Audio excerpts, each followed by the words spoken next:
ሰላም ለዝክረ ስምከ ቅዱስ ሚካኤል ሆይ የያሬድ ልጅ ሄኖክ እንደጻፈው ከልዑል ስም አጠራር ጋር ለተባበረ ስም አጠራር ሰላም እላለሁ።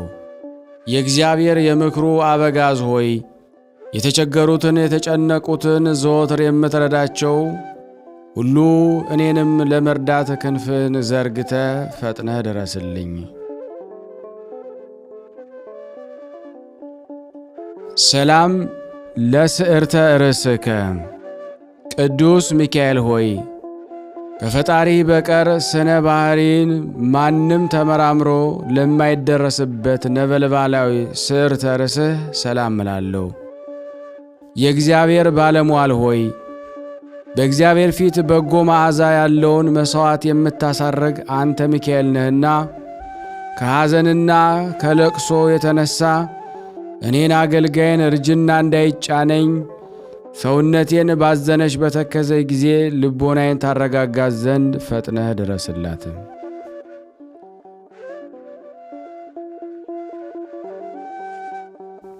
ሰላም ለርእስከ ቅዱስ ሚካኤል ሆይ መብረቅን ለተጎናጸፈ መልአካዊ ረቂቅ ርእስህ ሰላም እላለሁ።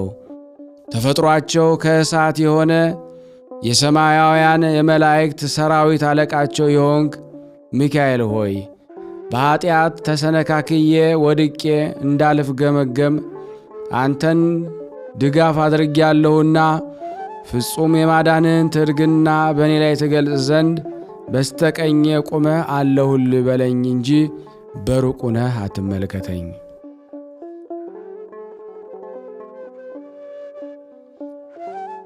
ሰላም ለገጽከ ቅዱስ ሚካኤል ሆይ መሬትና ውሃ ያልተቀላቀለበት ከንፋስና ከእሳት ብቻ ለተፈጠረው መልአካዊ ገጽታ ሰላም እላለሁ።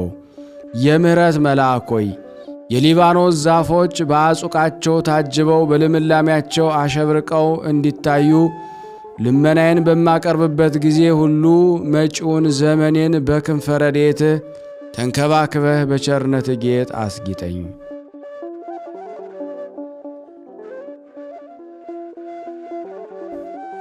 ሰላም ለቀራንብትከ ቅዱስ ሚካኤል ሆይ ያገላለጥ እንቅስቃሴያቸው የቸርነት የየዋህነት ለሆነ ቀርናብትህ ሰላም እላለሁ። የእግዚአብሔር የቸርነቱ ሥራ አስፈጻሚ ቅዱስ ሚካኤል ሆይ ችግረኛን ለመርዳት በሁሉ ቦታ የምትገኝ አንተ ነህና የተለመደውን ቸርነትህን በልብ ያወጣለሁ አወርዳለሁ። ስለዚህም ትድግናህን ተስፋ አደርጋለሁ።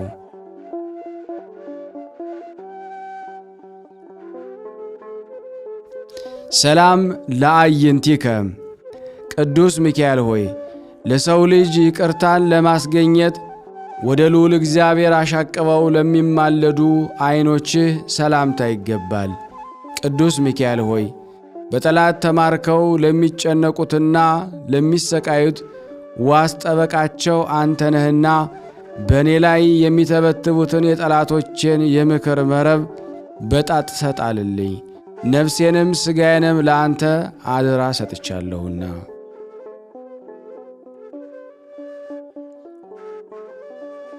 ሰላም ለአእዛኒከ ቅዱስ ሚካኤል ሆይ የችግረኛውን ሁሉ ጸሎት ፈጥነው ለሚሰሙ አእዛኖች ሰላምታ ይገባል። የይቅርታ መልአክ ሆይ ችግሬን አቃልልኝ፣ ጭንቀቴን አስወግድልኝ፣ ምክርን ትለግሰኝ፣ ጥበብንም ታስተምረኝ ዘንድ አባት እንዳደረግኩህ አንተም ልጅ አድርገኝ።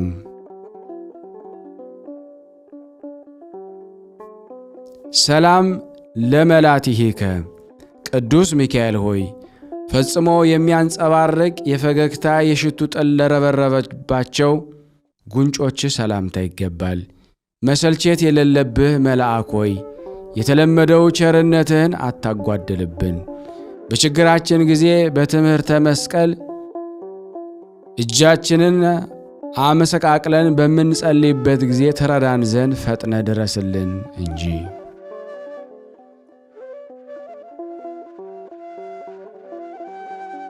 ሰላም ለአእናፊከ ቅዱስ ሚካኤል ሆይ ካህናተ ሰማይ ሱራፌል ከአንተ ጋር መሥዋዕትን በሚያቀርቡ ጊዜ የጽርሐ አርያም መዓዛ ለተመሉ አእናፍህ ሰላምታ ይገባል።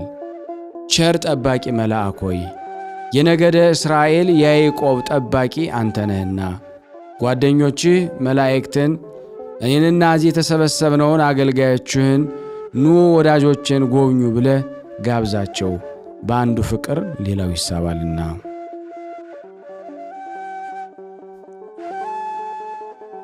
ሰላም ለከናፍሬከ ቅዱስ ሚካኤል ሆይ የሰማያውያን ንጉሥ የክርስቶስ የምስጋና ቃል ከመናገር ቸልታና ዝምታ ለሌለባቸው ከናፍርህ ሰላምታ ይገባል። ተወዳጁ መልአክ ሆይ የምስጋና ድምፅ ቃና ያማረ የተወደደ ነውና የውዳሴ መታሰቢያ የወርቅ ማክዳ ማርዳ የሆነን ጽና ፍቅርህ ከማር ከወተት ይልቅ ጥሞናልና።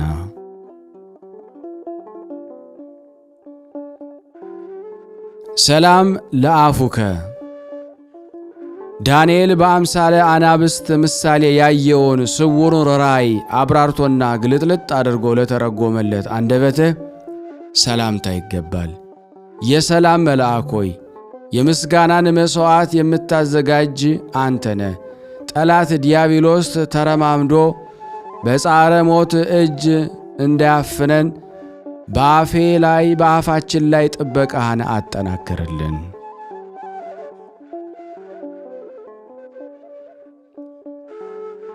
ሰላም ለአስናኒከ ቅዱስ ሚካኤል ሆይ መሰበር መጠረስ ለማያገኛቸው ረቂቃን አስናኖችህ ሰላም እንልሃለን። ረዳታችን መልአክ ሆይ በባሕር ውስጥ ለሚንቀሳቀሱ በየብስ ላይ ለሚመላለሱ ፍጥረታት ሁሉ ረዳታቸው አንተ ነህ። ስለዚህ ኢየሱስ ክርስቶስ በመሠዊያው ላይ ካህን አድርጎ ሾሞሃልና አንተ ቀሲሱ ሚካኤል ለእኔና ለዚህ ለተሰበሰብነው አገልጋዮችን ምሕረትን ትለምን ዘንድ ተገቢ ነውና። ሰላም ለልሳንከ ቅዱስ ሚካኤል ሆይ ስለ ሙሴ ሥጋ ከዲያብሎስ ጋር ክርክር በተደረገ ጊዜ የዘለፋ ቃል ላልተናገረ አንደበትህ ሰላም እላለሁ። ክቡር መልአክ ሆይ ክብርህ ከመላእክት ሁሉ ክብር ከፍ ያለ ነውና በሥነ ስዕል ፊት ቁሜ ልመናችንን በምናቀርብ ጊዜ ሁሉ አይዞህ አይዟችሁ አለሁላችሁ በማለት ፈጥነ ድምፅህን አሰማን።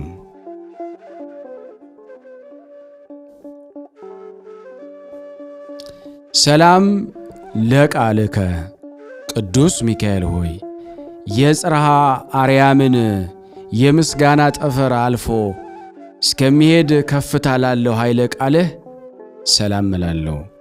ተራዳዊው መልአክ ሆይ ብስጭትና ፈተና ደርሰውብን ወደ አንተ በምናመለክትበት ጊዜ ወዳጆቼ ወዳጅ ለወዳጁ ለችግሩ እንደሚደርስለት ወዳጅህን ለመርዳት ወዳጆችን ለመርዳት ተፋጠን እንጂ የቸርነትን በር አትዝጋብን።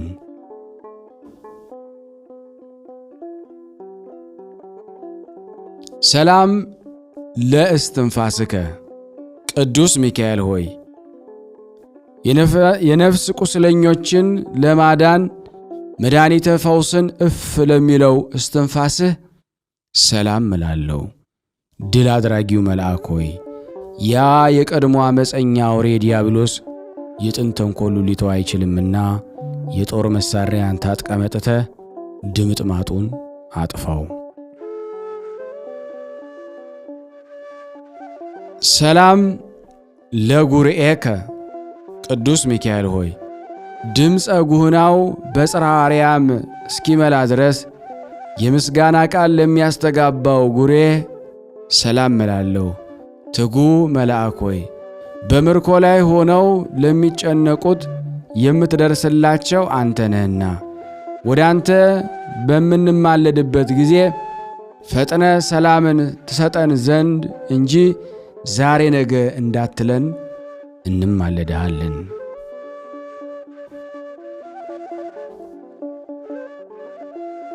ሰላም ለከሳድከ ቅዱስ ሚካኤል ሆይ የዕንቁ ባሕሪ ይልቅ የሚያስደንቅ ስነ ተፈጥሮን ማርዳ ሀብል ላጠለቀ ክሳድህ ሰላም እላለሁ።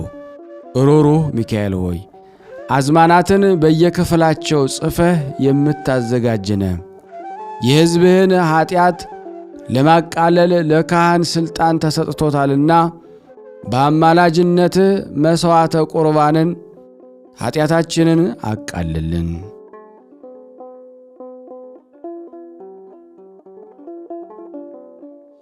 ሰላም ለመትከፍትከ ቅዱስ ሚካኤል ሆይ የብርሃን ልብስ ተክህኖ ለተጎናጸፈ መትከፍትህ ሰላም እላለሁ።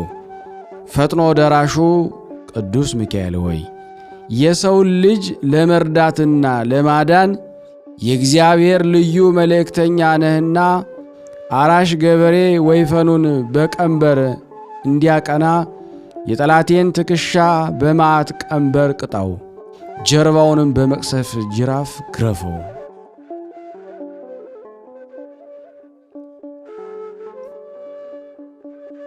ሰላም ለአክናፊከ ቅዱስ ሚካኤል ሆይ ለይቅርታና ለቸርነት ረበው ለሚታዩ እሳታውያን አክናፎችህ ሰላም እላለሁ። የልዑላኖች ልዑል ሆይ እግዚአብሔር ኃይሉን የሚገልጽብህ የኃይል መልአክ ነህና የረድኤትህን ኃይል ከእኔ አታርቅ።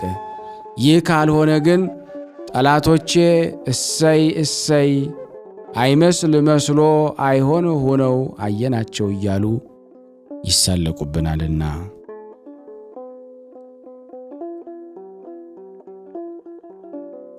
ሰላም ለአክናፊከ ቅዱስ ሚካኤል ሆይ እንደ ፀሐይ ስነ ጸዳል ለሚያንጸባርቁ በሰማይ ላይ ለሚንበለበሉ አክናፎችህ ሰላም እላለሁ። የእግዚአብሔር ልዩ መልእክተኛ ሚካኤል ሆይ ከላይ ከሰማይ ተልከ በምትመጣበት ጊዜ ሁሉ በሲኦል የሚኖሩ ግዘተኞች ሚካኤል ሆይ መጣህልን፣ ደረስክልን እያሉ ደስታቸውን ይግለጹልን።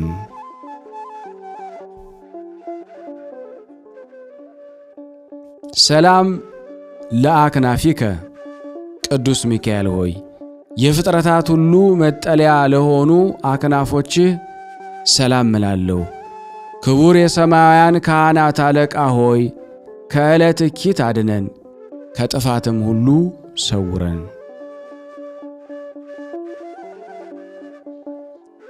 ሰላም ለዘባንከ ቅዱስ ሚካኤል ሆይ እሳታውያውን ልብሰ ተክህኖ ተጎናጽፎ ነጸብራቂያዊውን ሞጣህት ለደረበ ዘባንህ ሰላም እላለሁ። የምሕረት አማላጅ ሆይ የስንዴ አዝመራ ያይደለ በአንደበቴ በከንፈሬ ምስጋናን አቀርብልሃለሁና ጥቂቱን የምስጋና እጅ መንሻ ሳታቃልል ተቀበል።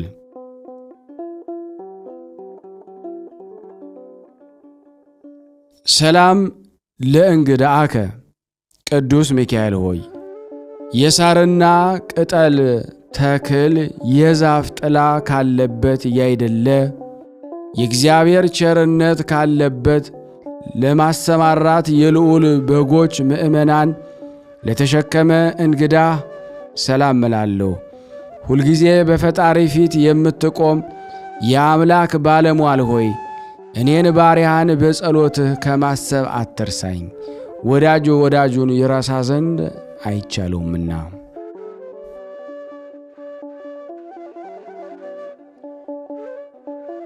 ሰላም ለሕፅንከ ቅዱስ ሚካኤል ሆይ እግዚአብሔር ወዶ የሚቀበለውን የቅዱሳንን ጸሎት በእቅፍ ለታቀፈ ሕፅንህ ሰላም እላለሁ።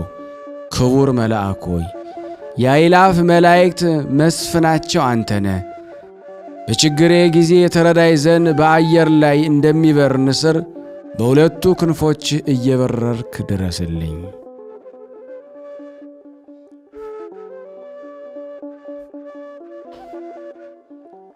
ሰላም ለአእዳዊከ ቅዱስ ሚካኤል ሆይ የመብረቅ መስቀል ምልክት ያለበትን በትረ ወርቅ ለጨበጡ እጆችህ ሰላም እላለሁ። ሊቀ መላእክት ሆይ በገዳማ ራማ የምትኖር የዋህ ርግብ ዋኖስ ወይም ዋልያ አንተ ነህና የሕፃናት እድገት በነጋው እንዲጨምር ጽድቅ በእኔና በባሮችህ ላይ እድገቷን ታሳይ ትግለጽ። ሰላም ለመዝራእትከ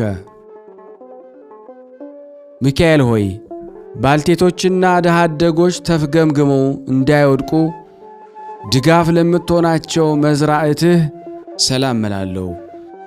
ረዳታችን ቅዱስ ሚካኤል ሆይ ለሰማያዊት ሀገር የሀብቷን ግምጃ ቤት አንተ ነህና ነገ የሚሆነውን ነገር ስለማናውቅ በዛሬው ዕለት የምንለምንህን ተገቢ ድርሻችንን ስጠን።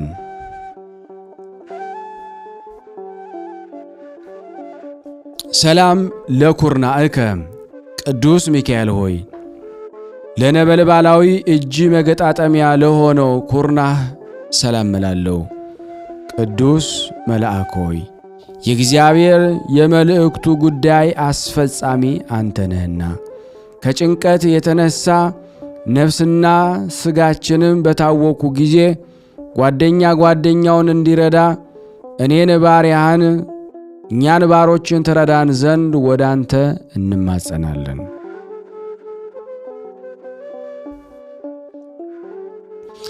ሰላም ለእመትከ ቅዱስ ሚካኤል ሆይ በመርፌና በክር የሚሰፋ ልብስ ሳይሆን የተራዳኢነት ልብስ ጽምር እየመጠነ ለሚጎናጸፈው ረቂቅ ክንድህ ሰላም እላለሁ። ተራዳዊ መልአክ ሆይ አቤቱ ታድነን ዘንድ ፍቃድህም ለመጠየቅ ወደ አንተ ድምፃችንን አሰምተን እንማለዳለን። እኔንና አገልጋዮችህን ተግተህ አድነን፣ ማንኛውንም ሁሉ ወገን ለማዳን ይተጋልና።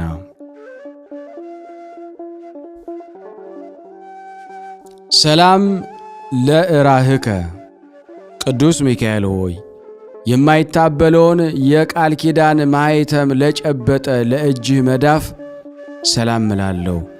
ረቂቁ መልአክ ሆይ ነበልባላዊ በሆነ መልካም መዓዛ ባለው በጻዕዳ ኦፍ እመስልሃለሁና መዓዛው የጣፈጠ ሽቱን ቅባን ብዙዎች ብዙ ለማከማቸት ይፈልጋሉ። እኔና አገልጋዮች ግን ከቸርነትህ ጥቂት ድርሻ ብቻ ነው የምንፈልገው። ሰላም ለአጻብዒከ ቅዱስ ሚካኤል ሆይ በትጉሃን እረኞች ትጋት የተነሳ ደቂቀ አባግዕ በበረከቱ ጊዜ መጽሐፍትን ላዘጋጁ ጣቶችህ ሰላም እላለሁ። ጠባቂው መልአክ ሆይ የነገሥታት ንጉሥ የሆነ የእግዚአብሔር የመሥዋዕቱ ካህን ነህና በምንሄድበት ጎዳና በሰላም እንራመድ ዘንድ በጥበብ የበለጸጉ ጣቶችህ ለእግሮቻችን የሕይወት ጫማን ያዘጋጁልን። ሰላም ለአጽፋረ እዴከ ቅዱስ ሚካኤል ሆይ እንደ ልዝብ የራስ ወርቅ ቀጸላ በአርስተ አጽብህ ላይ ለሚያንጸባርቁ አጽፋሮችህ ሰላም እላለሁ። ፈጥኖ ደራሹ ቅዱስ ሚካኤል ሆይ ከወራሪ ጠላት ታድነን ዘንድ ሰውነታችንን ዕደ ሕሊናዋን ወደ አንተ ዘርግታ ትማልዳለችና ነፍሳችንን የረዳትሽ መልአክ እኔ ነኝ፣ አይዞሽ አይዟችሁ ደረስኩላችሁ በለን በላት።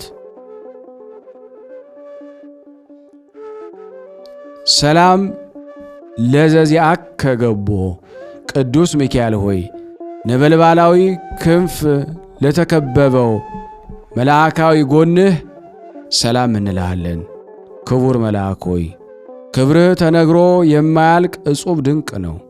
እኔ ደካማው አገልጋይና እዚህ የተሰበሰብነው ከምስጋና ምንጭ ጠጥተን እንረካ ዘንድ በጥላ ስር ተጠልለን መኖርን እንፈቅዳለን።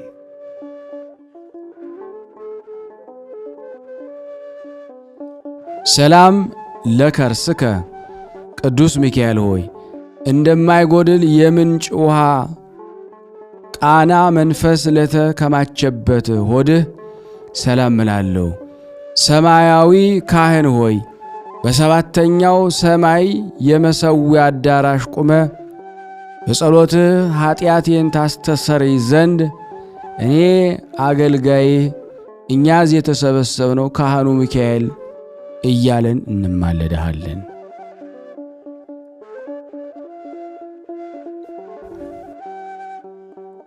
ሰላም ለልብከ ቅዱስ ሚካኤል ሆይ ቂም በቀል የሌለብህ የርኅራኄና የየዋህነት መዝገብ ለሆነ ልቦናህ ሰላም እላለሁ። የሰማያውያን ኃይላት አለቃ ቅዱስ ሚካኤል ሆይ የእስራኤልን ልጆች ባሕሩን ከፍለ በባሕር መካከል እንዳሳለፍካቸው እኔንም እኛንም ሁሎቹንም አገልጋዮችህን ከስውር ወጥመድ ሰውረህ በሰላም አሳልፈን።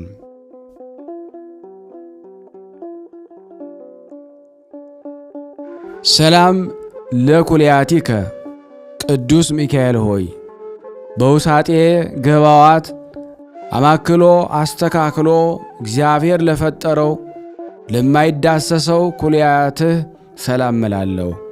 ኃያሉ መልአክ ሆይ ኃይልህን የሰው ኃይል ሊስተካከለው አይችልምና እንግደለው እናጥፋው የሚሉትን ጠላቶቻችንን በጽጋግ በቀላቀለው አውሎ ንፋስ በታትነ ከገጸ ምድር አጥፋቸው።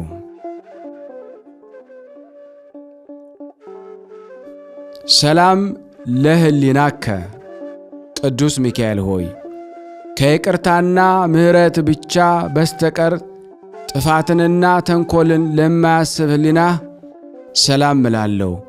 ፈጣኑ መልአክ ሆይ አስቀድሞ የተጣላህን በቀል ባለመርሳት ጋሻህን አንሳ፣ ነበልባላዊ ሰይፍህንም መዘህ በጠላቶቻችን በዲያብሎስ ላይ ተነሳሳበት።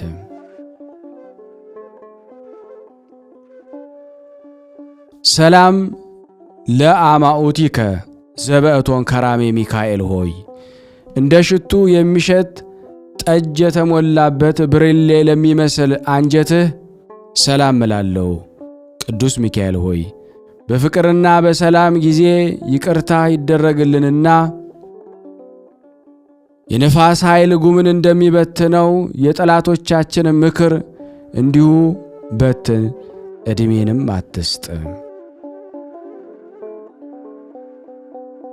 ሰላም ለአማኡቲከ ነበልባለ እሳት በላዔ ቅዱስ ሚካኤል ሆይ ለሚጠሩት ሁሉ ፈጥኖ የሚሰማ የበላዓ የሚባላ እሳት ነበልባል ለሆነ አንጀትህ ሰላም እላለሁ። መሥዋዕትን የሚያሳርጉ የሚያቀርቡ የካህናተ ሰማይ ሱራፌል ጓደኛ ሆይ በሁሉ ዘንድ አጥቂ አንተ ነህ እንጂ ገብርኤል ቢተካከልህ እንጃ ማን አለ? ሰላም ለነዋየ ውስጥከ ቅዱስ ሚካኤል ሆይ መጎናጸፊያው ነበልባላዊ ሕዋስ ከርስ ለሆነ ነዋየ ውስጥህ ሰላም እላለሁ።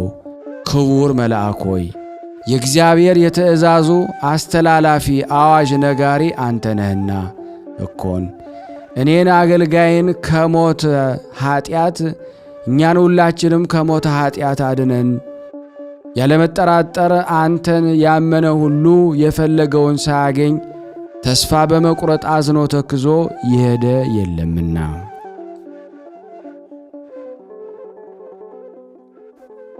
ሰላም ለህንብርትከ ቅዱስ ሚካኤል ሆይ መብረቅ የተዋሃደው ረቂቅ የሆነ ለማይዳሰስ ህንብርት ሰላም እላለሁ።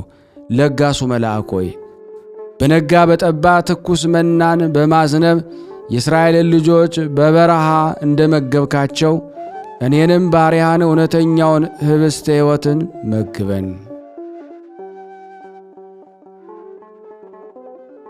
ሰላም ለሐቄከ ቅዱስ ሚካኤል ሆይ መብረቅን የተመላ የነጸብራቅ ዝናር ለታጠቀ ወገብህ ሰላም እላለሁ።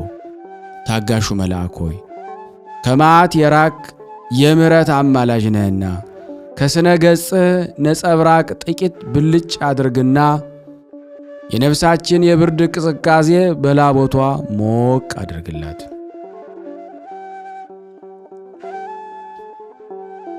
ሰላም ለአቆያጺከ ቅዱስ ሚካኤል ሆይ ጠቢባን የተባለ አምላክ በወርቅ ዙፋን ላይ እንደ አምድ አስተካክሎ ያቆማቸው አጽንኖ አድንኖ ለሌለባቸው አቆያጽህ ሰላም እላለሁ። የሕይወት ጎዳና መሪ ሆይ እስራኤልን በባሕር መካከል መንገድ ጠርገ ከፍተህ ያሳለፍክ አንተ ነህና ከባዱን የኀጢአት ሸክም ከላያችን ታወርድልን ዘንድ በክንፍ እየበረርክ ድረስልን። ሰላም ለአብራኪከ ቅዱስ ሚካኤል ሆይ የሰውን ልጅ ኀጢአት ስለሚያስተሰርይ ወደ ፈጣሪ በሰጊድ ለሚማለድ አብራክህ ሰላም እላለሁ። የሁሉ ጠባቂ ሆይ የባሕሪው ባለጥበብ ዓለምን የፈጠረ የእግዚአብሔር ልዩ መልእክተኛ ነህና የራሔልንና የልያን ልጆች ከእነሱ ባለመለየት ለ40 ዘመን እንደ ጠበቅካቸው እኔን አገልጋይህን በጠላቶቼ እንዳልበዘበዝ ከኔ ሳትለይ ጠብቀኝ፣ ሳትለይ ጠብቀን።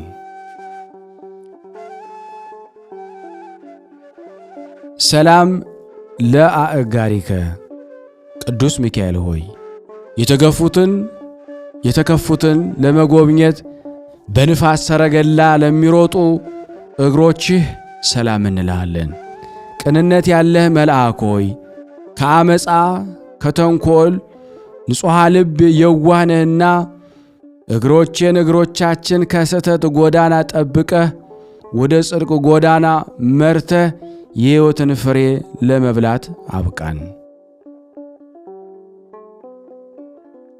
ሰላም ለሰኳናዊከ ቅዱስ ሚካኤል ሆይ በስህተተ ጎዳና ለማይጓዙ ሁለቱ ሰኳናዊህ ሰላም እላለሁ። ቀልጣፋው መልአክ ሆይ ሥጋዊ ደማዊውን ፍጡር ለመርዳት ፈጣን ነህና የሕይወታችንን ተረፈ ዘመን ተንከባክበህ እንኖርባት ዘንድ በቸርነትህ ጥላ ስር አስቀምጠህ ጠብቀን።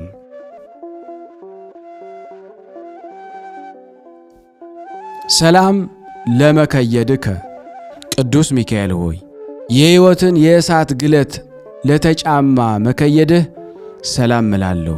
ዋናተኛው መልአክ ሆይ ባሕረ እሳትን እየቀዘፍክ ማዕበሉን ጸጥ በማድረግ ነፍሳትን የምታሻግር አንተ ነህና መልካሙን ድምፅህን ለመስማት ጆሮን ትከፍትለት ዘንድ በጥቡ ልቦና ሆኖ የሚለምንህን ሁሉ እዝነ ልቦናውን ግለጽለት።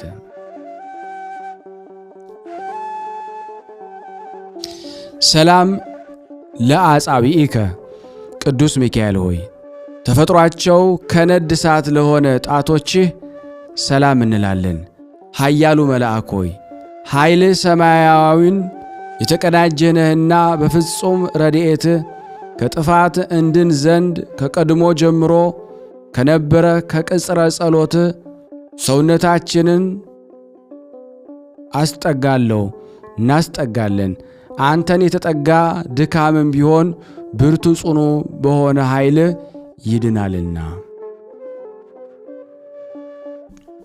ሰላም ለአጽፋረ እግርከ ቅዱስ ሚካኤል ሆይ የሰውን ልጅ ለመርዳት በእርዳታ ጎዳና በሚፋጠኑበት ጊዜ እንቅፋት ለማደናቅፋቸው ለእግርህ አጽፋር ሰላም እንላለን። ትጉ መልአክ ሆይ በአካል 3 በመለኮት አንድ ለሆነ አምላክ አርምሞ ጽርዓት ሳይኖርብህ ምስጋና ታቀርባለህ። ስለዚህ በዚህ ዓለም በምንኖርበት ጊዜ ሁሉ እምነታችን በአንተ ላይ ስለሆነ ቸል አትበለን። ከሰው ወገን ማንም ቢሆን ወገኑን ቸል የሚል አይኖርምና። ሰላም ለቆምከ ቅዱስ ሚካኤል ሆይ በጽርሐ አርያም አደባባይ እንደ ዝግባ ዛፍ ለምልሞ ለሚታይ አካለ ቆምህ ሰላም እላለሁ። ሩሩህ መልአክ ሆይ ሰማያዊ የዋህ ርግብ ገነት አንተ ነህና ከኀጢአት በረሃ ዋዕይ መጠለያ የሆነን ዘንድ ሁለቱ ክንፎችን እንደ ድባብ በእኛ ላይ ዘርጋቸው። ሰላም ለመልክዓቲከ ኩሎን ቅዱስ ሚካኤል ሆይ በየስማቸው በየአንጻራቸው ጸንተው ለሚገኙ ለመልክዓ ባሕርያትህ ሰላም እላለሁ። ብርሃናዊ መልአክ ሆይ የልብስ ብርሃን የተጌጥክ የተሸለምክ እንደመሆንህ መጠን በዘመኑ ሁሉ ወዳጅነትህ እጅግ ጠቃሚ ነውና የወዳጅን ኀጢአት ለማስተሰረይ የታመንክ የነፍስ ወዳጅ ነህና። ሰላም ለመልክዕከ በአምኖ ቅዱስ ሚካኤል ሆይ ለእግዚአብሔር በመስገድና ከፍ ባለ ድምፅ በማመስገን ለመልክህ ሰላም እላለሁ። የምሕረት አማላጅ ሆይ ቸርነትና የዋህነት ልማድህ ነውና ጠላት በመንገድ ሸምቆ እንዳያስደነግጠኝ ሰይፍህን መዘ ተገለጥና በርግጎ ገደል ይግባ። ሰላም ለመልክዕከ ቅዱስ ሚካኤል ሆይ በአራቱ ማዕረገ ኗህት እንደ ተመለከትነው በዐይን ታይቶ ለማይመረመር መልክህ ሰላም እላለሁ። የዋህ መልአክ ሆይ በየዋህነትህ በንጽሐ ጠባይ የማርያም ወንድም ተብለሃልና በአምሳለ ክንፈ ርግብ በተመሰሉ ክንፎች አቅፈ ከሞት ወደ ሕይወት ጎዳና ምራን።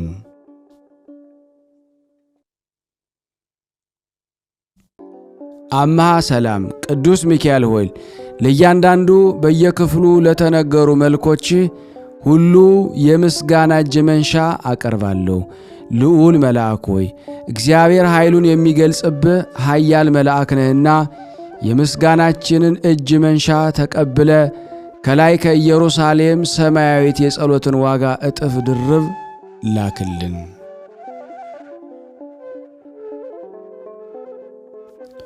ኦ ሚካኤል አማላጃችን፣ ሚካኤል ሆይ ፈጥኖ ደራሻችን፣ ሚካኤል ሆይ የጌታን ዙፋን ከሚያጥኑ ሱራፌል ካህናት አንዱ ሰማያዊ ካህን አንተ ነህና እኮን የሰማያውያን ሊቃነ መላእክት ሁሉ አንተ አለቃቸው ነህና እኮን ይልቁንም የልዑላን ልዑል አንተ ነህና በጠራነህ ሁሉ በይቅርታ በቸርነት ድረስልን፣ አትራቀን።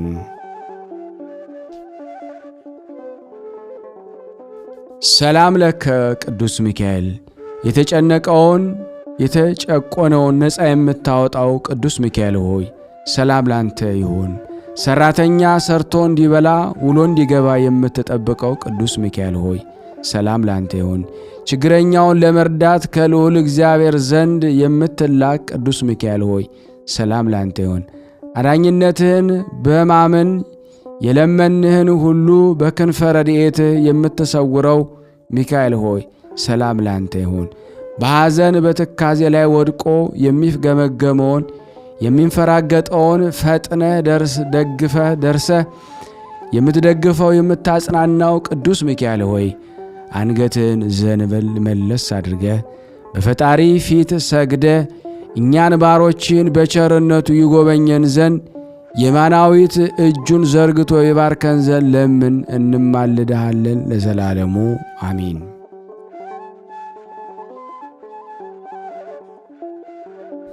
አቤቱ የታላቁ መልአክ የቅዱስ ሚካኤል አምላክ ሆይ በአርያህና በአምሳልህ የፈጠርከን እኛን ሕዝቦችን ሁሉ ከመከራ ሥጋ ከመከራ ነፍስ ሰውረን። ጠላታችን ሰይጣን ወደ አንተ ከሚወስደው ጎዳና አሳስቶ ወደ ሲኦል እንዳያወርደን ጠብቀን። አቤቱ በቅዱስ ሚካኤል አማላጅነት ወደ እውነተኛው ጎዳና ምራን። አቤቱ መሐሪ እንደመሆንህ ኮናኔ በርትዕ ፈታሔ በጽድቅ እውነተኛ ፈራጅ አምላክንህና ለዘላለሙ ጠብቀን አሜን አሜን። ያቀረብነውን ጸሎት ልመናችንን ተቀበለን። ስናነብ የጎደለውን የነጠበውን በአፈ መላእክት አሟልታ ቃንተ ተቀበለን። ከቅዱሳኑ ረድኤት በረከት እንዲያሳትፈን ሁላችንም በአንድነት ሆነን ቅዱስ የሆነውን ስሙን አባታችን ሆይ እንበል። አባታችን ሆይ በሰማያት የምትኖር ስምህ ይቀደስ፣ መንግሥትህ ትምጣ፣ ፈቃድህ በሰማይ እንደሆነች እንዲሁም በምድር ትሁን። የዕለት እንጀራችንን ስጠን ዛሬ፣ በደላችንን ይቅር በለን እኛም የበደሉንን ይቅር እንደምንል፣ አቤቱ ወደ ፈተና አታግባን ከክፉ ሁሉ አድነን እንጂ መንግሥት ያንተ ናትና ኃይል፣ ክብር፣ ምስጋና ለዘላለሙ አሜን። እመቤታችን ቅድስት ድንግል ማርያም ሆይ በመልአኩ በቅዱስ ገብርኤል ሰላምታ ሰላም እንልሻለን። በሐሳብሽ ድንግል ነሽ፣ በሥጋሽም ድንግል ነሽ። የአሸናፊ እግዚአብሔር እናት ሰላምታ ላንቺ ይገባሻል። ሴቶች ሁሉ ተለይተሽ አንቺ የተባረክሽ ነሽ፣ የማኅፀንሽ ፍሬ የተባረከ ነው። ጸጋን የተሞላሽ ቅድስት ሆይ ደስ ይበልሽ፣ ልዑል እግዚአብሔር ከአንቺ ጋር ነውና ከተወደደው ልጅ ከጌታችን ከመድኃኒታችን ከኢየሱስ ክርስቶስ ዘንድ ይቅርታና ምሕረትን ለምኝልን ኃጢአታችንን ያስተሰርይልን ዘንድ ለዘላለሙ አሜን። የተወደዳችሁ የተከበራችሁ የቅዱሳን ዝክር ይህን ቪዲዮ ሼር እና ላይክ በማድረግ ለዓለም ሁሉ እንድታደርሱ በቅዱስ ሚካኤል ስም ጠይቃችኋለሁ። በስመ አብ ወወልድ ወመንፈስ ቅዱስ አሐዱ አምላክ አሜን። በስመ አብ ወወልድ ወመንፈስ ቅዱስ አሐዱ አምላክ አሜን። በስመ አብ ወወልድ ወመንፈስ ቅዱስ አሐዱ አምላክ አሜን። ሰላም የማህበረ ቅዱሳን እንዴት ናችሁ? ሰላማችሁ ብዝት ይበልኝ። ዛሬ የምስክርነት ይዤ የመጣሁት በጣም ትልቅ ምስክርነት ነው። እግዚአብሔር አምላክ ያደረገው እመቤቴ ቅድስት ድንግል ማርያም ያደረገችው ትልቅ ምስክርነት ነው ዛሬ መጣሁላችሁ። እኔ ያለሁት ስደት ሀገር ነው። እዚህ የምኖርበትኝ የማውቀው ሰው ነበረ። ለ15 ዓመት እግሩ በጣም ነው የሚያመው። እንደፈለገ ስጋ ምናምን ነገር መብላት አይችልም ነበር። ለ15 ዓመትም መድኃኒት ይውጥ ነበረ።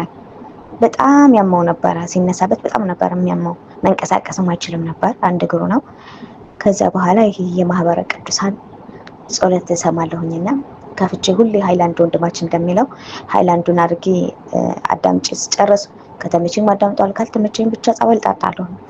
ከዛ እንደዚህ ያመኛል ምናምን ሲለኝ ለምን ይሄንን የማህበረ ቅዱሳን አልሰጠውም ነገርኩት። ለሱም እንደዚህ የኛ የጸሎት እንትን ነው ከፈለክ እግርህ ላይ እንትን መታጠብ ትችላለህ ምናምን ብዬ ሳፋ ላይ አድርጌ ሰጠሁትኝ።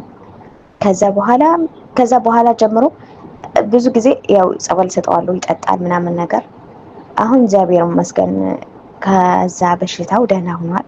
ክብሩ ይስፋ ለመድኃኔዓለም። ለቅዱስ ሚካኤልም ተስዬ ነበር 5 ሻማ ያው አበራለሁ፣ ስለቴን አቀርባለሁ። ግን ደግሞ ምስክርነትም ሰጣለሁ ስላልኩኝ ስለቴ ስለደረሰ እግዚአብሔር አምላክ ለእኔ የሰማ ለእናንተ የሚድረስላችሁ። በጣም ይቅርታ ለንግግሬ እና በጣም ድንቅ ስራ ነው። አስቡት፣ የኛ እምነትም አይደለም ከኛ እምነት ውጭ ነው። ግን 15 ዓመት የሚያመውን ቅዱስ ሚካኤል ፈወሰው። እግዚአብሔር የተመሰገነ ይሁን እና ለልብላችሁ እግዚአብሔር አምላክን እናመስግኑልኝ። ቅዱስ ሚካኤል ለእኔ የሰማኝ ለእናንተ ለሁላችሁ ለማህበረ ቅዱሳን ይስማችሁ።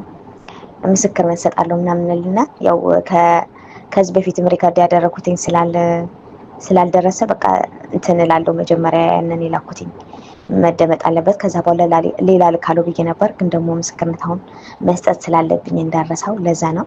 እግዚአብሔር አምላክ ይህንን ድንቅ ስራ አድርጎልኛል። አሁንም ጸሎት አድርጉልኝ።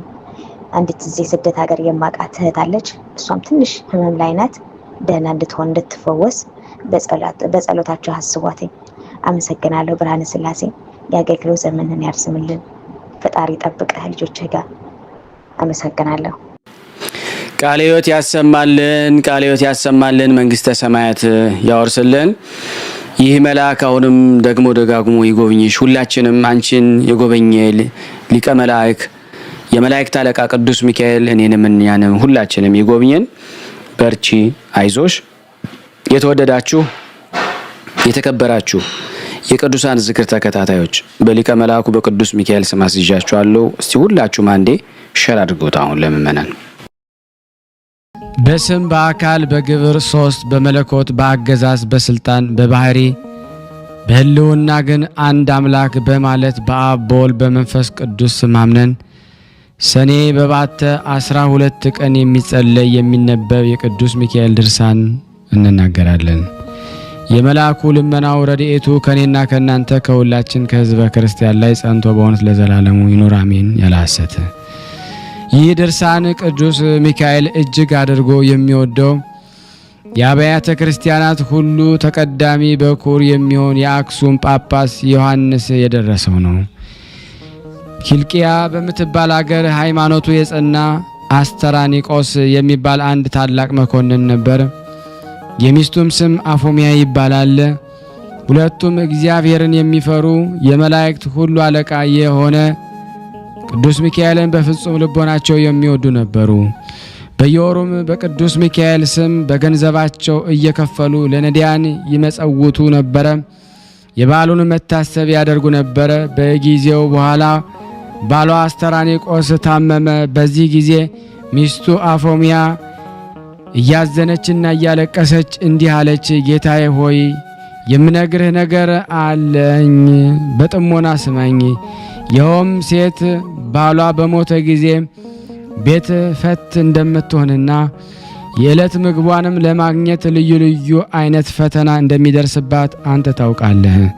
እንግዲህ አንተ ከዚህ ዓለም በሞት ተለይተ ብቻዬን በምቀርበት ጊዜ ከሐዘኔ የሚያረጋጋኝ አባት እናት ወይም ተስፋ የሚሆነኝን የሚያጽናናኝን ልጅ የለኝም። ስለዚህ አሁን አንተ በሕይወት ሳለ በመዓልትና በሌሊት ከሰይጣን ጠብ አድነኝ። በስዕል ቤት አስቀምጬ እማጸንበት ዘንድ የመላእክት ሁሉ አለቃ የሆነ የቅዱስ ሚካኤልን ስዕል ከእንጨት ታስቀርጽልኝ ዘንድ እጠይቃለሁ አለች። አስተራኒቆስም ወደ እንጨት ጠራቢ መልእክተኛ ልኮ ከወይራ እንጨት ወይም እጽ ዘይት የመላእክት አለቃ በሆነ በቅዱስ ሚካኤል አምሳል ስዕል ቅረጽልኝ አለው። እንዲሁም ብላቴኖቹን የብርና የወርቅ እንጥረኛ ጥሩልኝ ብሎ አንጥረኛው ከመጣ በኋላ በቅዱስ ሚካኤል አምሳል ከወርቅና ከብር የተሰራ ስዕል ሰርቶ አስተራኒቆስ ሰጠው። እርሱም ለሚስቱ ለአፎሚያ ሰጣትና በስዕል ቤቷ ሰቅላ በክብር አስቀመጠችው። እንደ ተባለው ባሏ ሞቶ ነፍሱ ወደ ሰማይ ካረገች በኋላ ከዚህ ዓለም ተግባር በመራቅ በፍጹም ልቦና የእግዚአብሔር ተገዢ ሆነች። በመዓልትና በሌሊት በቅዱስ ሚካኤል ስዕል ፊት እየሰገደች የመላእክት ሁሉ አለቃ ቅዱስ ሚካኤል ሆይ ጠብቀኝ፣ ለሁል ጊዜም ከእኔ አትለይ፣ ይቅር በለኝ፣ ይምረኝም ዘንድ ወደ እግዚአብሔር ጸልይልኝ እያለች ትጸልይ ጀመረ። በጎ ሥራዋም ከዕለት ወደ ዕለት ከፍ እያለ ሄደ። ለነዳያንና ለችግረኞችም ምጽዋት መስጠትንም የየዕለቱ ተግባሩ አደረገች። ይህን በጎ ሥራዋን የተመለከተ ሰይጣን በምቀኝነት ተነሳሳባት። በብዙ ብስጭትና ደንፍላት በሴት ባልቴቶችና በሕፃናት የተመሰሉ በብዙ ሰራዊት ሰይጣናትን ታጅቦ ወደ እሷ መጥቶ በቤቷ አጥር ደጃፍ ተቀመጠ። ከዚያም የምትራዳትን ወይም ገረዷን አፎሚያን ጥሪልኝ አላት። ገረዲቱም አፎሚያ ካለችበት ሄዳ ብዙ ሕፃናትን ያስከተሉ የሴት ባልቴቶች ከሁለተኛው በር ተቀምጠዋል አለቻት። ከዚህም በኋላ አፎሚያ ማን ይሆን በማለት እየተጠራጠረች ወጣችና በመላእክት አለቃ የሆነ የቅዱስ ሚካኤል ስዕል ወዳለበት ቤቷ ይገባ ዘንድ ጋበዘችው። እንደዚሁም በበሩ አጠገብ የተቀመጡትን አረጋውያን ሴቶችን እናቶች ሆይ በረከታችሁን ረድኤታችሁ ይድረሰኝ ዘንድ ኑ ከቤቴ ግቡና ጸልዩልኝ። የመላእክት አለቃ የሆነ የቅዱስ ሚካኤልን ስዕል የተሳለውን ጌታ አስተራኒቆስ ከመሞቱ አስቀድሞ ለሱ አደራ ሰጥቶኛልና አለቻቸው። ጌታዬ ከሞተ ወዲህ ግን ልጅም ቢሆን የወንድ ጾታ ያለው ሰው በቤቴ ገብቶ ስለማያውቅ ምናልባት ከመካከላችሁ ወንድ ቢኖር ከቤት እንዳትገቡ በእግዚአብሔር ስም አምላችኋለሁ አለቻቸው። በመበለት ተመስሎ የመጣ ዲያብሎስ ወደ ቤት እንግባ ዘንድ አንችልም፣ በአንቺም የጸሎት ቤት ተገኝተን ልንጸልይ አይገባንም። ወደ አንቺ ከመምጣታችን አስቀድሞ ስለ አንቺ ስለኛም ባለንበት ቦታ ጸልይለን አላት። ነገር ግን እኔ የምነግርሽን የማትሰሚ ከሆነ ይህ ሁሉ ጾምሽና ጸሎትሽ ምን ይጠቅምሻል? በጾምና በጸሎትሽ ብዛት የተነሳ ካለ ዕድሜሽ ትሞቻለሽ። ስለ ስንቱስ ችግረኛና ድሃ ነው ገንዘብሽንም የምትበትኙ። ይህም አደራጎት ከመሞትሽ በፊት ከድህነት ላይ ስለሚመጣልሽ የሚቀርብሽ ስንኳ አታገኝም። እንዲሁም ደግሞ ባሌ ወይም ጌታዬ ከሞት ወዲህ የወንድነት ጾታ ያለው ሰው ከቤቴ ገብቶ ደግሞ አያውቅም ትያለሽ። ነገር ግን መጽሐፍ እንደተናገረው ባል የሌላት ሴት ሁሉ በቤቷ ረድኤት በረከት የለውም፣ በሕይወትም የመኖር ተስፋዋ የመነመነ ነው አላት። ዳግመኛም የምነግርሽን በጥሞና አዳምጪኝ። አስቀድሞ እግዚአብሔር ቅዱሳኑንም አዳምና ሔዋንን ወንድና ሴት አድርጎ ፈጠራቸው። ዛሬም ይህንን ልነግርሽ የመጣሁት የአንቺ ፍቅር አገብሮኝ አይደለምን? እህቴ ሆይ አንቺ ከዚህ ዓለም በሞት በተለየሽ ጊዜ የሚቀርብሽና ገንዘብሽን የሚወርስ እንዲሁም ስምሽን የሚያስጠራና መታሰቢያሽን የሚያደርግ ልጅ ሳይኖርሽ በዚህ አይነት እንዴት ለመኖር ትችያለሽ?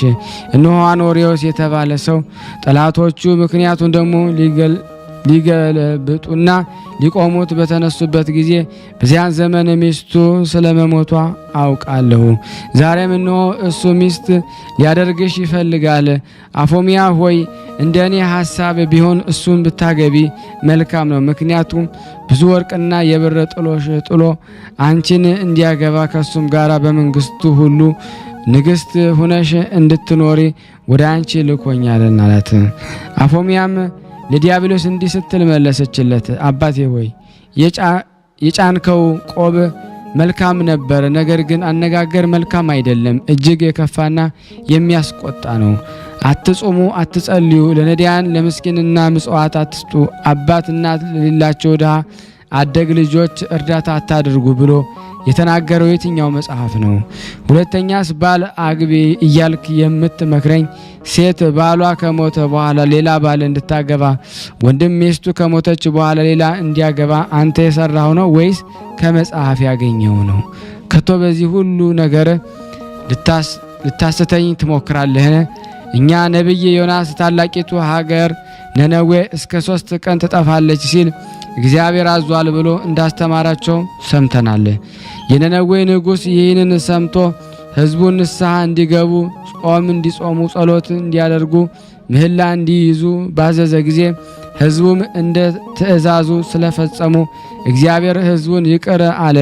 ነነዌም ከጥፋት ዳነች። ሐዋርያው ጳውሎስም በየጊዜው ንስሐ ግቡ፣ ጾሙ፣ ጸልዩ እያለ አስተምሯልና እንዲሁም ደግሞ ጌታችን አምላካችን ኢየሱስ ክርስቶስ አንድ ባለጸጋ መጥቶ መምህር ሆይ ምን ሰርቼ መንግሥተ ሰማያትን ልውረስ እችላለሁ ብሎ ቢጠይቀው ሂደህ ያለህን ሀብት ሽጥና ለድሃ ስጥ፣ ይህንን ካደረክ በኋላ መጥተህ ተከተለኝ እንዳለው በቅዱስ ወንጌል ተነግሯልና። ታዲያ እንዴት አንተ ሌላ ባለ አግቢ ብለህ ትመክረኛለህ? እኔ ግን የማውቀውን ልንገር። እርግብ ባሏ ከሞተ በኋላ ከሌሎች አዕዋፍ ጋር አትገናኝም። በጥፍሯም ምላሷን ትሰነጥቃለች። ሌላ ወፍ እንኳ ሊቀርባት ቢፈልግ በታላቅ ጩኸት ጓደኞቿን ጠርታ ሁሉም ተራድተው ይገድሉታል። የለምን? ስለምን አንተ 2 ባለ አግቢ ትለኛለህ? ይህ ሥራ የአረማውያን እንጂ የክርስቲያኖች ሕግ አይደለም። አንተ እርኩስ፣ ጠላቶቹ መንግስቱን ለመቀማት ሀገሩን ለመውረር እርሱንም ሊገድሉ የተነሱበትን አኖሪዎስን ይህን አይነት አድማ ይሰራ እኔ አስቀድሞ አውቀዋለሁ። አሁንም የመላእክት ሁሉ አለቃ የሆነ የቅዱስ ሚካኤልን ስዕል ትሳለሞ ዘንድ አመጣልሃለሁ ብላ ወደ ስዕል ቤቱ ፈጥና ገባችና የሚካኤልን ስዕል አሳየችው። ያም ሰይጣን የቅዱስ ሚካኤልን ስዕል ባየ ጊዜ እንዳሞራ ክንፍ አውጥቶ ከሰራዊቱ ጋር በረረ። ነገር ግን መለስ ብሎ አፎምያ ሆይ አስትሽ ዘንድ መጥቼ ነበረ፣ አንቺ ግን ድል ነሳሽኝ፣ ከወጥመዴም አመለጥሽኝ። ቢሆን በቤትሽ ውስጥ ባለው በወርቅና በብር የተለበጠ በቅዱስ ሚካኤል የእንጨት ስዕል አትመኪ።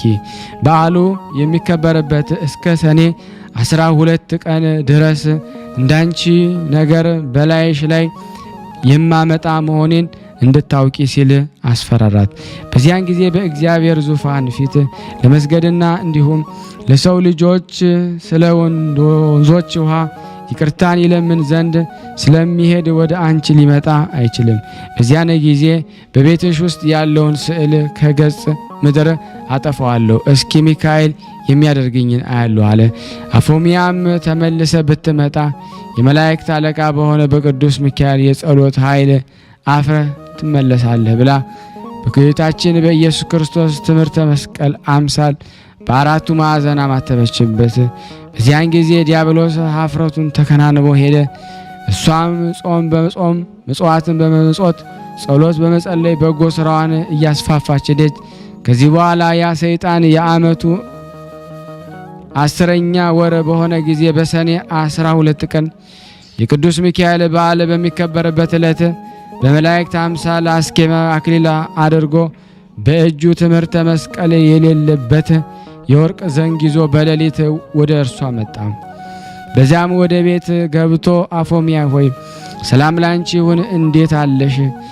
ዕጣንሽ ጸሎትሽ በጠቅላላውም በጎ ምግባርሽ ሁሉ ወደ ሰማይ አድርጎ ከእግዚአብሔር ዙፋን ፊት ቀርቧል። ፈጣሪሽም ከመላእክቶች ሁሉ እጅግ በጣም ተደስቷል። በዚህም የተነሳ ስለ በጎ ስራሽ ባለ ዘመንሽ ሁሉ እጠብቅሽ ዘንድ ወደ አንቺ ልኮኛል አላት። አፎሚያም አንተ ማነህ? ስምህስ ማን ይባላል አለችው። እሱም እኔ የመላእክት ሁሉ አለቃ የሆነ ቅዱስ ሚካኤል ነኝ።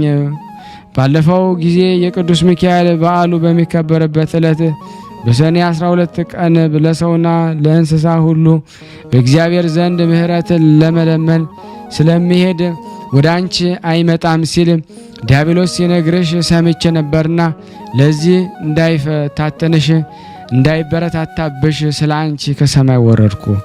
አሁንም ለእኔ ልትሰግጂ ይገባሻል። ሰማያውያን መላእክት ወገኖች ሰማይ ትቼ አንቺን ለማዳን ወደ አንቺ መጥቻለሁ አላት። አፎሚያም አንተ ሚካኤል ከሆንክ ከቤቴ ውስጥ እንዳለው እንደ ሚካኤል ስዕል በዘንግህ ጫፍ ላይ ትምህርተ መስቀል ለምን የለበትም አለችው። ዲያብሎስም እንደዚህ አይደለም፣ በቤት ውስጥ ያለ ስዕል የሚያመሰግኑበት ጊዜ መላእክት እንዲሆን ያደርጋሉ፣ በእኛ በመላእክት ዘንድ ግን ይህ አይነቱ ምልክት የለም አላት። ዳግመኛ ማፉያ ምድራዊ ንጉሥ ማዘዣ ጽፎ በሚያስተላልፍበት ጊዜ ማህተም ሳያትምበት ቢልከው የሚያምነው ወይም የሚቀበለው የለውም። እንዲሁም መላእክት ከሰማይ በወረዱ ጊዜ በትረ መስቀል ያልያዘውን መልአክ ነው ብሎ አያምኑበትም። ይልቁንም እንጃለችው ይንቁታል እንጃለችው። ይልቁንስ መልአክ ከሆንክ ትሳለመው ዘንድ የሚካኤልን ስዕል ላመጣልህ አለችው። በዚያን ጊዜ ዲያብሎስ ፊቱ ተለወጠ፣ በጨለማ የተሸፈነ ተራራ አከለ። ዓይኖቹም እንደ እሳት ቀሉ፣ አፉም ጨለማን እንደተመላ ታላቅ ጉድጓድ ወይም ገደል መሰለ። ከአፉ ሽታ እጅግ የከፋ ጭስ ይወጣ ነበረ። ይገላትም ዘንድ ዘሎ አነቃትና አንቺ አፎሚያ እንዴት ይህን ፈተና ታመጭብኛለሽ? ከእንግዲህስ ከአንቺ ጋር እሞታለሁ እንጂ አልተውሽም ማለት። በዚያን ጊዜ በታላቅ ቃል ወደ ቅዱስ ሚካኤል እንዲህ ስትል ጮኸች። አቤቱ የመላእክት ሁሉ አለቃ የሆን ቅዱስ ሚካኤል ሆይ ፈጥነ ድረስና ከእኔና ከአዳም ልጆች ሁሉ ጠላት አድነኝ አለችው። የመላእክት አለቃ ቅዱስ ሚካኤል ያድናት ዘንድ ብርሃን ለብሶ ብርሃን ተጎናጽፎ ከሰማይ ወረደ። ብርሃኑም በቤቱ ሁሉ መላ። ከዚያም ዲያብሎስን በያዘው በትረ መስቀል በመታው ጊዜ በመሬት ላይ ዘረጋው። ዲያብሎስም ቅዱስ ሚካኤልን እግዚአብሔር የሰጠኝ ዘመኔ ሳይፈጸም እንዳታጠፋኝ በእግዚአብሔር ስም አመልሃለሁ አለ። ከዛሬ ጀምሮ ስምህ ከሚጠራበት ስዕልህ ካለበት ቦታ ሁሉ ፈጽሞ አልደርስም። የመላእክት አለቃ ቅዱስ ሚካኤል ሆይ ቀድሞም ከሰማይ ያወረድከኝ ከክብሬም ያዋረድከኝ ከሹመቴ ያሻርከኝ አንተነ አሁንም ይቅርታ አድርግልኝ እያለመነው። በዚያን ጊዜ ቅዱስ ሚካኤል ዲያብሎስን አሳፍሮ አዋርዶ ለቀቀው። ወደ አፎሚያ መለስ ብሎ ንዕድ ክብርት የሆንሽ የእግዚአብሔር ታማኝ አገልጋይ አፎሚያ ሆይ ጸሎትሽ፣ ምጽዋትሽ፣ በጎ ስራሽ ሁሉ ወደ ሰማይ አድርጓል፣ ከእግዚአብሔር ዙፋን ፊት ቀርቧል። አሁንም ሂደሽ ከቤተ ክርስቲያን ገብተሽ ጸሎት አድርሺ። በዛሬው ቀን ነፍስሽ ከስጋሽ ትለያለችና ብሎ ነገራት። መላእክት ሁሉ ወደ አንቺ መጥተው ነፍስሽን ወደ መንግሥተ ሰማያት ያሳርጋሉ። ከባልሽ ከአስተራኒቆስ ነፍስ ጋራም ደግሞ ለዘላለም በዚያ አርፋ ትኖራለች አለ። በዚያን በኋላ አፎሚያም እያየችው ቅዱስ ሚካኤል ወደ ሰማይ አረገ። እሷም ንጹሕ ልብስ ለብሳ ወደ ቤተ ክርስቲያን ሄደችና የክርስቶስን ስጋና ደሙ ተቀበለች። ከዚያም ከጳጳሱ ዘንድ ቀረበችና አቤቱ ሆይ በዛሬው ቀን ወደ ቤቴ መጥተህ ቤቴን ባርክልኝ፣ ቀሳውስትን ዲያቆናትን መዘምራንንም አስከትለህና ስለ እኔ ጸልይልኝ አለችው። ብላቴኖቿንም ያለኝን ገንዘብ ሁሉ አቀርቡልኝ፣ ነዳያንን በመንገድ ያገኛችሁትን ሁሉ ጥሩልኝ አለቻቸው። እነሱም ጳጳሱና ቀሳውስቱ ዲያቆናትን ለሌሎችም የቤተ ክርስቲያን አገልጋዮች ሁሉ መጥተው በቤቷ ተሰበሰቡ። በኋላ ያላትን ገንዘብ በጳጳሱ እጅ ለነዳያን መጽውታ በሰላም ወደ ቤታቸው ይገቡም ዘንድ አሰነበተቻቸው። ጳጳሱንና ካህናቱን ወደ አዳራሽ አስገብታቸው ጳጳሱን በወርቅ ወንበር አስቀመጠችው። ካህናቱም በጳጳሱ በግራና በቀኝ በብር ወንበር አስቀመጠቻቸው። ለጳጳሱ ስለ ክቡር ከእግሩ በታች ደግሞ የአበባ ምንጣፍ አነጠፈውላት ነበረ። ስለዚህ በኋላ በመካከላቸው ቆመችና እጇን ወደ ሰማይ በመዘርጋት መምህራን እንዳስተማሯት በሀገረ ቋንቋ ወደ እግዚአብሔር ስትጸልይ ጀመረ። ጳጳሳቱም አባቴ ሆይ የንስሐ ጸሎት ስጠኝ ብላ ልብሷን በመሬት ላይ አነጠፈችና ተንበረከከች።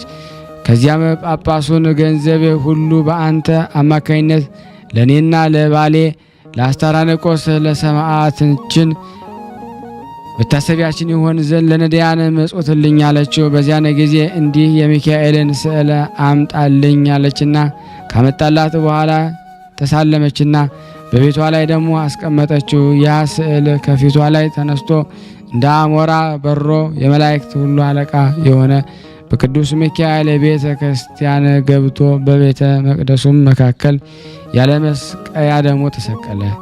ከዚህ በኋላ ይህ ስዕል ለምልሞ መልካም ፍሬ አፍርቶ ስለተገኘ በዚህ ሀገር ታላቅ ደስታም ሆነ። በሀገሩ ያሉ ድውያን፣ ሕሙማን፣ ርኩሳን አጋንንት ያደረባቸው ቅጠሉን ቆርጠው በውሃ በታጠቡበት ጊዜ ከደዌያቸው ይፈወሳሉ ነበረ። ይህም እስካሁን ድረስ ይደረጋል።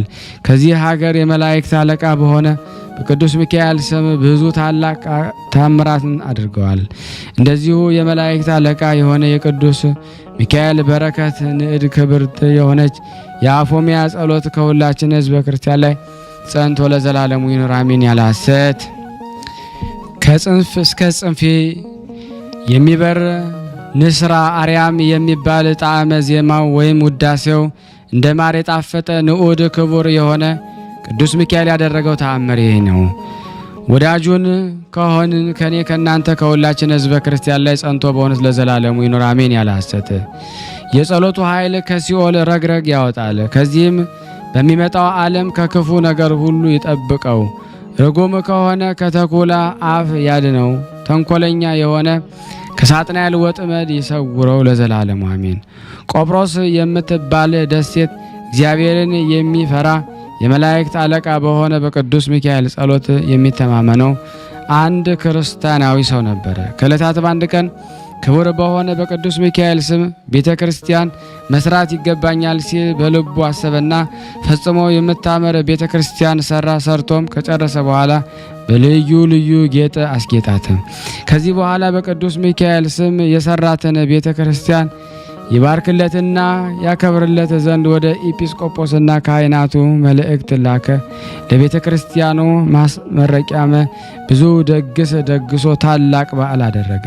ከዚህም ካህናቱ፣ ዲያቆናቱ፣ ምእመናን ሁሉ የቅዱስ ሚካኤል ቤተ ክርስቲያን የሚከበርበት ቀን በቤተ ክርስቲያን ተሰብስበው ከቆሙ በኋላ ኤጲስቆጶሱ እንደ ሕጉ የቅዳሴ ጸሎት ጀመረ።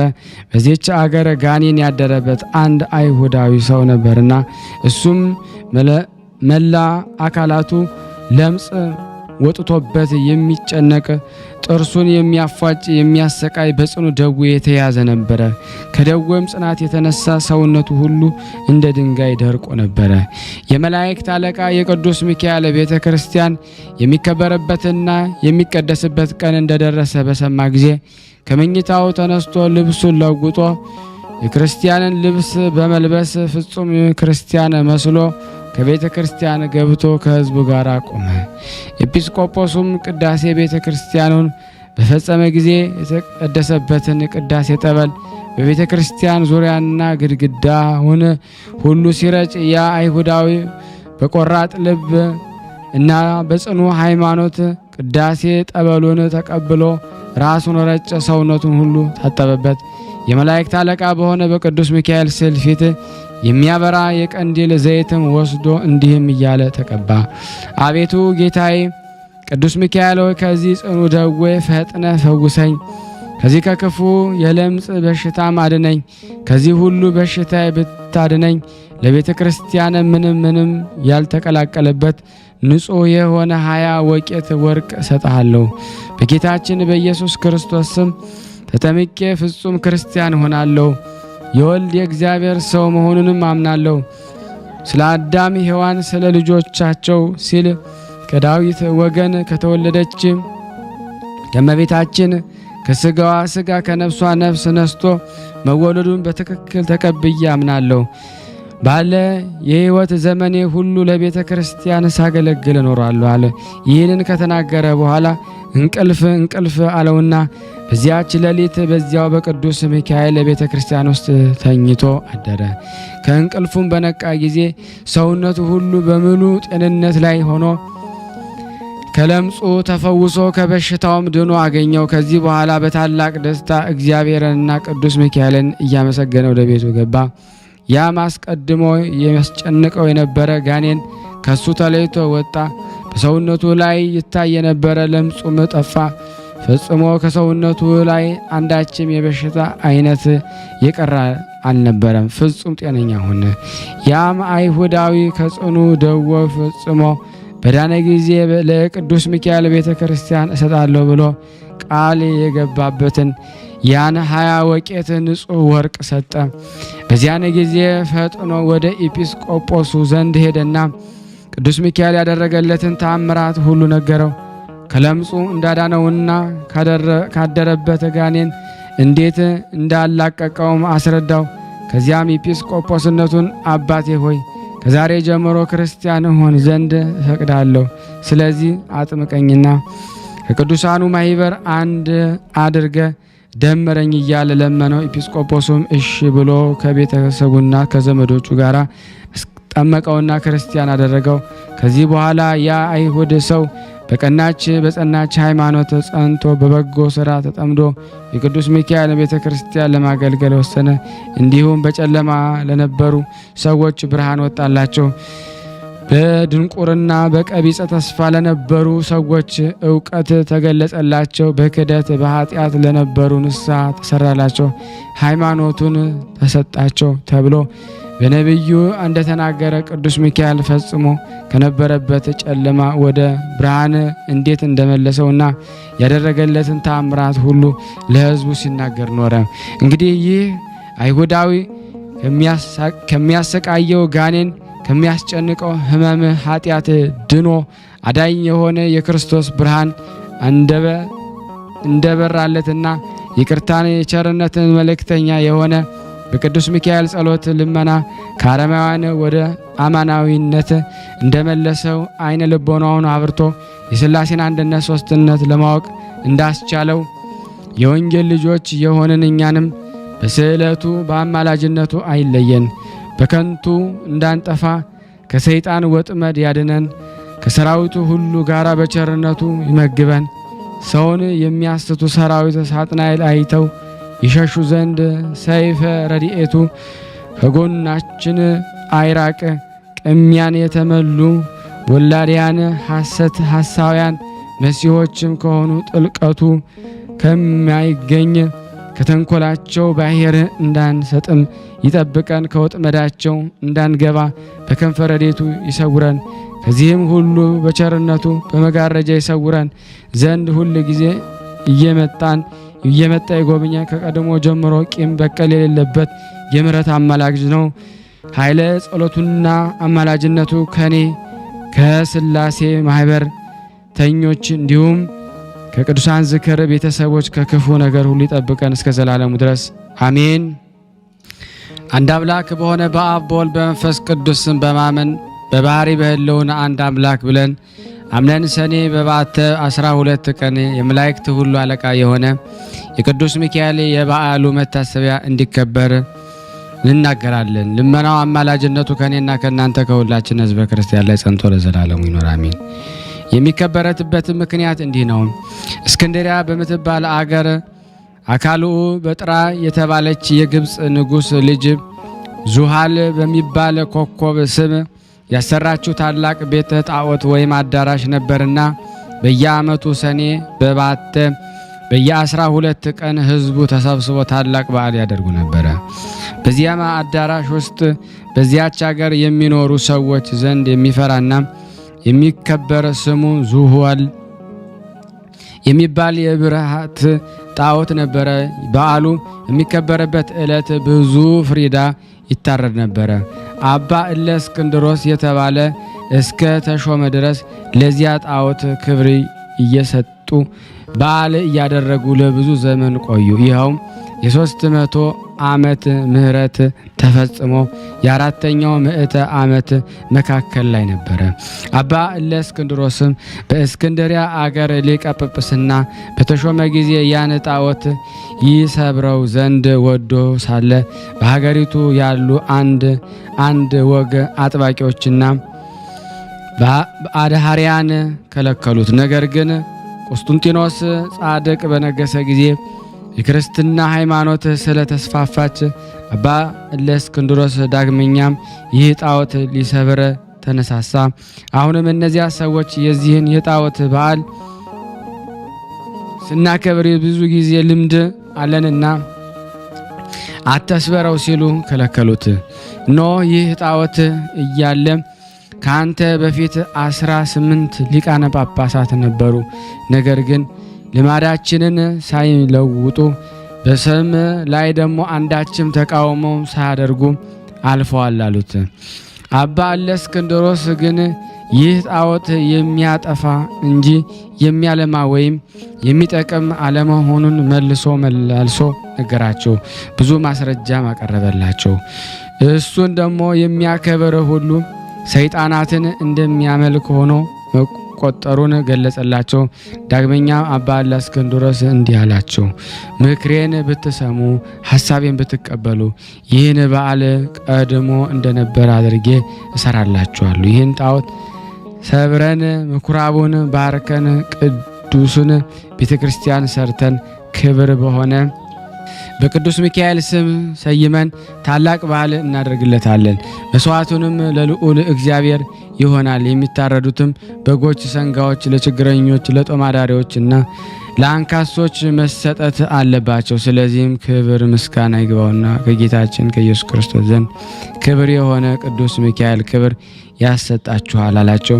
እነሱም ይህን በጎ ምክር ደስ ስላሰኛቸው ትእዛዙንም በመቀበል የመላእክት አለቃ በሆነ በቅዱስ ሚካኤል ስም ቤተ ክርስቲያንን ሰሩ። ያችን ቤተ ክርስቲያን በእስክንድሪያ አገር የታወቀችና ታላቅ ስም ጠሪ ገዳም ሆነች። በግብፅ አገር እስላሞች እስከ ነገሱ ድረስ ብዙ ዘመን ኖረች። ከነገሱ በኋላ ግን ያችን ቤተ ክርስቲያን አፈረሷት። ይህም ባኤል ከተሰራ ጀምሮ እስከ ፈረሰችበት ቀን ድረስ ንዑድ ክቡር የሆነ የቅዱስ ሚካኤል በዓል የአገሩ ሰዎች ሁሉ እየተሰበሰቡ ያከብሩት ነበረ።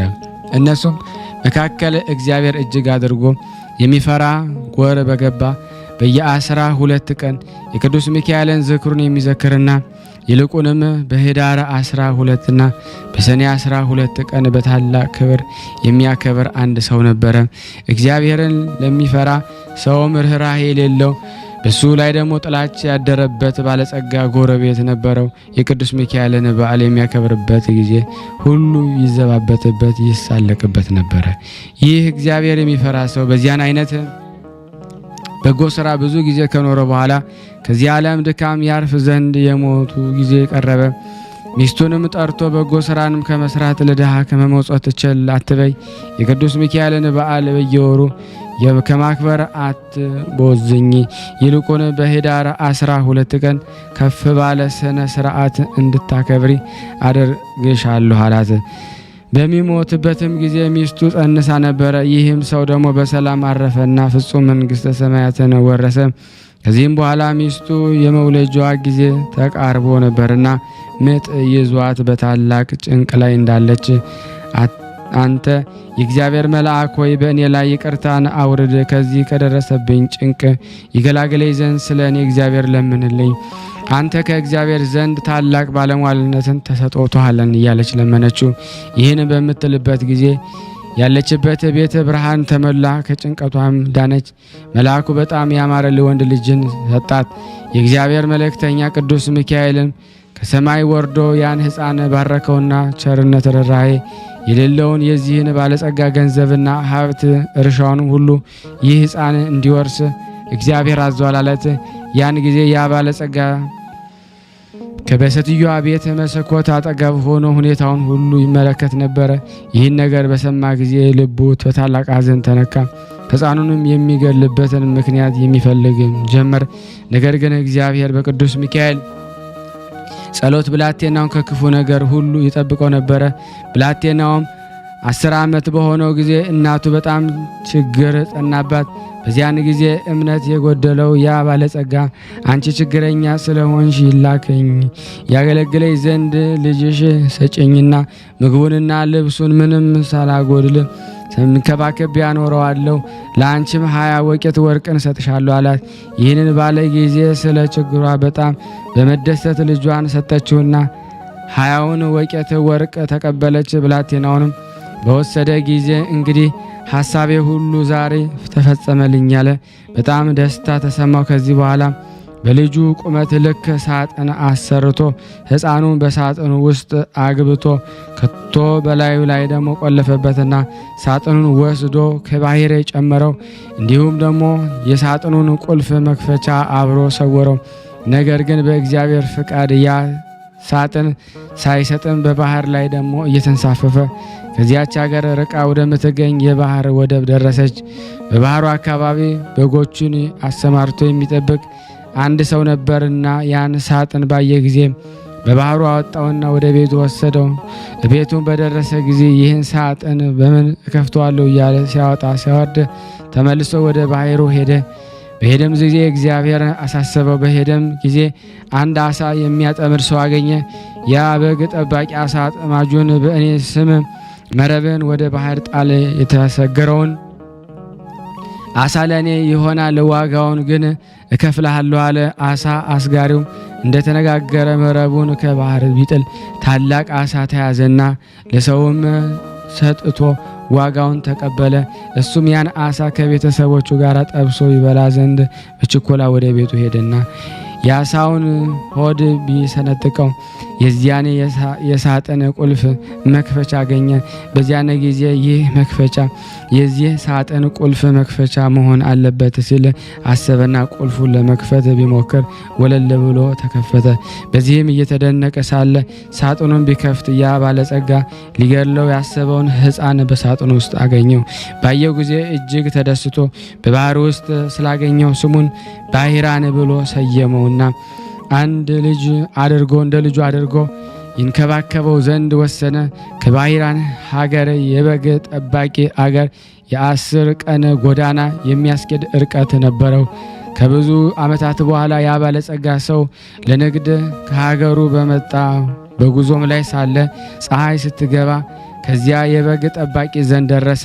በግ ጠባቂ ሆኖ ወንድሜ ሆይ ባንተ ዘንድ የማድርበት ቢኖር ታሳድረኝ ዘንድ ለምንሃለሁ፣ ኪራዬንም እከፍላለሁ ብሎ ጠየቀውና ያ በግ ጠባቂ ወደ ቤቱም አስገባው። ባለጸጋውም ገብቶ ጥቂት ካረፈ በኋላ በግ ጠባቂው ያን ብላቴና ባሕራን ብሎ ሲጠራው ሰማው። በሰማውም ጊዜ ልጅህ ነውን ብሎ ጠየቀው። በግ ጠባቂው አዎን፣ ይህን አሁን ጎልማሳው ነው የምታየው ወጣት ገና ሕፃን ሆኖ ሳለ በሳጥን ተከቶ ከባሕር ውስጥ ተጥሎ አግኝቼው ወስጄ አሳድጌዋለሁና ልጄ ነው አለው። ባለጸጋውም ይህንን ነገር በሰማ ጊዜ ፈጽሞ ደነገጠ። ይገድለው ዘንድ ፈልጎ በባሕር ውስጥ የጣለው ሕፃን መሆኑን አወቀ። በበነጋውም መንገዱን ለመሄድ ሲዘጋጅ ልዩ ልዩ ምክንያት ወይም ሰይጣናዊ ሐሳብ በመፍጠር በግ ጠባቂው ወንድሜ ሆይ አንድ የማስቸግርህ ጉዳይ አለኝ። ይኸውም በቤት የረሳሁት ነገር ስላለ እገሊት ወይም በምትባል ሀገር ሂዶ መልእክት ያደርስልኝ ዘንድ ይህን ብላቴና እንድትሰጠኝ ነው። የድካሙንም ዋጋ 20 ወቄት ወርቅ እከፍላለሁ አለ። ያም በግ ጠባቂ ስለ ወርቁ ስጦታ ደስ በመሰኘት ያን ጎልማሳ ጠርቶ ልጄ ባህራን ሆይ ይህ ክቡር ሰው ለሥራ ጉዳይ ወደ ቤቱ ሲልክህ ይፈልጋልና መልእክቱን አድርስለት፣ እግዚአብሔር በሰላም ያግባ ሲልም ጠየቀው። ልጁም እሺ መልካም ነው አባቴ ሆይ ያዘዝከኝን ሁሉ ለመፈጸም ዝግጁ ነኝ አለ። በዚያን በኋላ ያ ባለጸጋ ይችን የመላእክት ደብዳቤ ይዞ ወደ አንተ የመጣውን ስሙ ባሕራን የተባለውን መላእክቱ በደረሰች ጊዜ ፈጥነህ ግደለው፣ ገለህም ሳጥኑን በጉድጓድ ጣለው። እኔ በሰላም ተመልሼ እስክመጣ ድረስ ማንም ይህን ሚስጥር አይወቅ የሚል ጽሑፍ ለሹም ጽሑፉ አዘጋጀ። እንዲሁም በሹምና በሱ መካከል የሚተዋወቁበትን ማኅተም ደብዳቤው ላይ አትሞ ለባሕራን ሰጠው። ለመንገዱም የሚሆነው ስንቅ ሰጥቶ ላከው። እነሱ መልእክቱን ለማድረስ በሚጓዙበት ጊዜ ከቦታው ለመድረስ የአንዲት ቀን መንገድ ሲቀረው እነሆ ክቡር የሚሆን የመላእክት አለቃ ቅዱስ ሚካኤል በንጉሥ ጭፍራ አምሳል በፈረስ ተቀምጦ ወደ እሱ ደረሰና ወዴት እንደሚሄድ ጠየቀው። ባሕራንም ከአንድ ባለጸጋ ሰው የተጻፈ ደብዳቤ ይዤ እሱን ለማድረስ እገሊት ወደምትባል አገር እሄዳለሁ አለ። ንዑድ ክቡር የሆነ ቅዱስ ሚካኤል እስኪ የመላእክቱን ደብዳቤ አሳየኝ ባለው ጊዜም ከግርማው የተነሳ ፈርቶ ሰጠው። መልአኩም ደብዳቤው ላይ የተጻፈው መልእክት ሞት ደምስሶ ከኔ ከባለጸጋው እገሌ የተጻፈ ይልና ይህንን መልእክት ይዞ ለመጣ ሰው እገሊት የምትባለውን ልጁን አጋቡት፣ ዳሩለት። በዱር የተሰማራውን ከብቴንን በቤት ያለውን ሀብቴንና በጠቅላላውም የሚንቀሳቀስና የማይንቀሳቀሰው ንብረቴን በሙሉ አውርሻዋለሁና እኔ እስክመጣ ድረስ አትጠብቁ። በሄድኩበት አገር የምቆይበት ጉዳይ አለኝ። በቤቴና በንብረቴ ላይ በሙሉ ስልጣን ሰጥቼዋለሁና የወደደውን ያደርግ ዘንድ አትከልክሉት። ስለዚህም በእኔና በአንተ መካከል የምንተዋወቅባት ምልክት አድርጌለታለሁ የሚል ጽሑፍ ጽፎ ሰጠውና እንዲህ ወደ ባለጸጋው ቤት ሄደና ይህን መልእክት አድርስ፣ ንገሩ እንዳይገልጽብህ ከእኔ ጋራ መገናኘታችሁንና የመልእክቱን ጽሑፍ እንደለወጥኩል ለማንም አትናገር ሲል አስጠነቀቀው። ባሕራንም እሺ ጌታዬ እንዳዘዝከኝ አደርጋለሁ ብሎ ጉዞውን ቀጠለና የዚህን ባለጸጋ ቤት እየጠየቀ ከደረሰበት ደብዳቤውን ለሹሙ ሰጠው። ያም ሹም ደብዳቤውን ተቀብሎ ሲያነብ የታመመበትን ማኅተም እውነተኛ መሆኑን ካረጋገጠ በኋላ እግዚአብሔር እንዳዘዘው በቤተ ክርስቲያን ደንብ የባለጸጋውን ልጅ በተክሊል አጋባው። የሰርጉንም በዓል እስከ 40 ቀን ድረስ በታላቅ ደስታ አከበሩ። ከሰርጉም በዓል ፍጻሜ በኋላ ያ ባለጸጋ ሰው ከሄደበት አገር ወደ ሀገሩ ተመልሶ ገባና በቤቱ አካባቢ ሲደርስ የደስታና የዘፈን ድምፅ ምንድን ነው ሲል ጠየቀ። ሰዎችም ባሕራን የተባለ ጎበዝ ካንተ ዘንድ ልጄን ዳሩለት የሚል ትእዛዝ አምጥቶ ልጁን አግብቶ በሰርጉ ምክንያት ይዘፍናሉ፣ ይደሰታሉ። እነሆ እየበሉና እየጠጡ በቀንና በሌሊት እየዘፈኑ ሲደሰቱ 40 ቀን ሆኗቸዋል። በመልእክትህም እንዳዘዝከው ገንዘብህን የወንድና የሴት ባሮችህን በጠቅላላው የሚንቀሳቀስና የማይንቀሳቀስ ንብረትህን ሁሉ በሙሉ አስረክበውታል አሉት። ያም ባለጸጋ ይህን ቃል በሰማ ጊዜ ከድንጋጤ የተነሳ በታላቅ ቃል በመጮህ ከመሬት ላይ ተከስክሶ ሞተና ነፍሱን አጋንንት ተረክበው ወደ ሲኦል አወረዷት። በዚህም በኋላ ባሕራን የተባለ ያጎልማሳ ንዑድ ክቡር የሆነ የቅዱስ ሚካኤል በዓል በየወሩ እያከበረ ዝክሩን እየዘከረ ይኖር ጀመረ። በዚያን ጊዜ በጉዞ ላይ ሳለ ተገልጾለት የሞቱን መልእክት ወደ ሕይወት የለወጠለት ቅዱስ ሚካኤል እንደሆነ አወቀ፣ ተረዳ። ስለዚህም ንዑድ ክቡር በሆነ በቅዱስ ሚካኤል ስም ያማረች የተዋበች ቤተ ክርስቲያን ሰራ። በስዕሏም አሰርቶ በውስጧ ካስቀመጠ በኋላ ሕሙማንና ድውያን በመፈወስ በስዕሉ ልዩ ልዩ ታምራትን አደረጉ። ባህረንም በዚያች ቤተ ክርስቲያን ላይ ማይረቅ ስናን ተሹሞ እስከ ዕለተ ሞቱ ድረስ የመላእክት አለቃ ቅዱስ ሚካኤል ሲያገለግል ኖረ። እሱ አባቱና እናቱ ልጆቹን ቤተሰቡን ሁሉ ስለ እሱ በቅዱስ ሚካኤል ጸሎትና ልመና የዘላለም ሕይወትን ያለበት ፍጹም መንግሥተ ሰማያትን ወረሱ።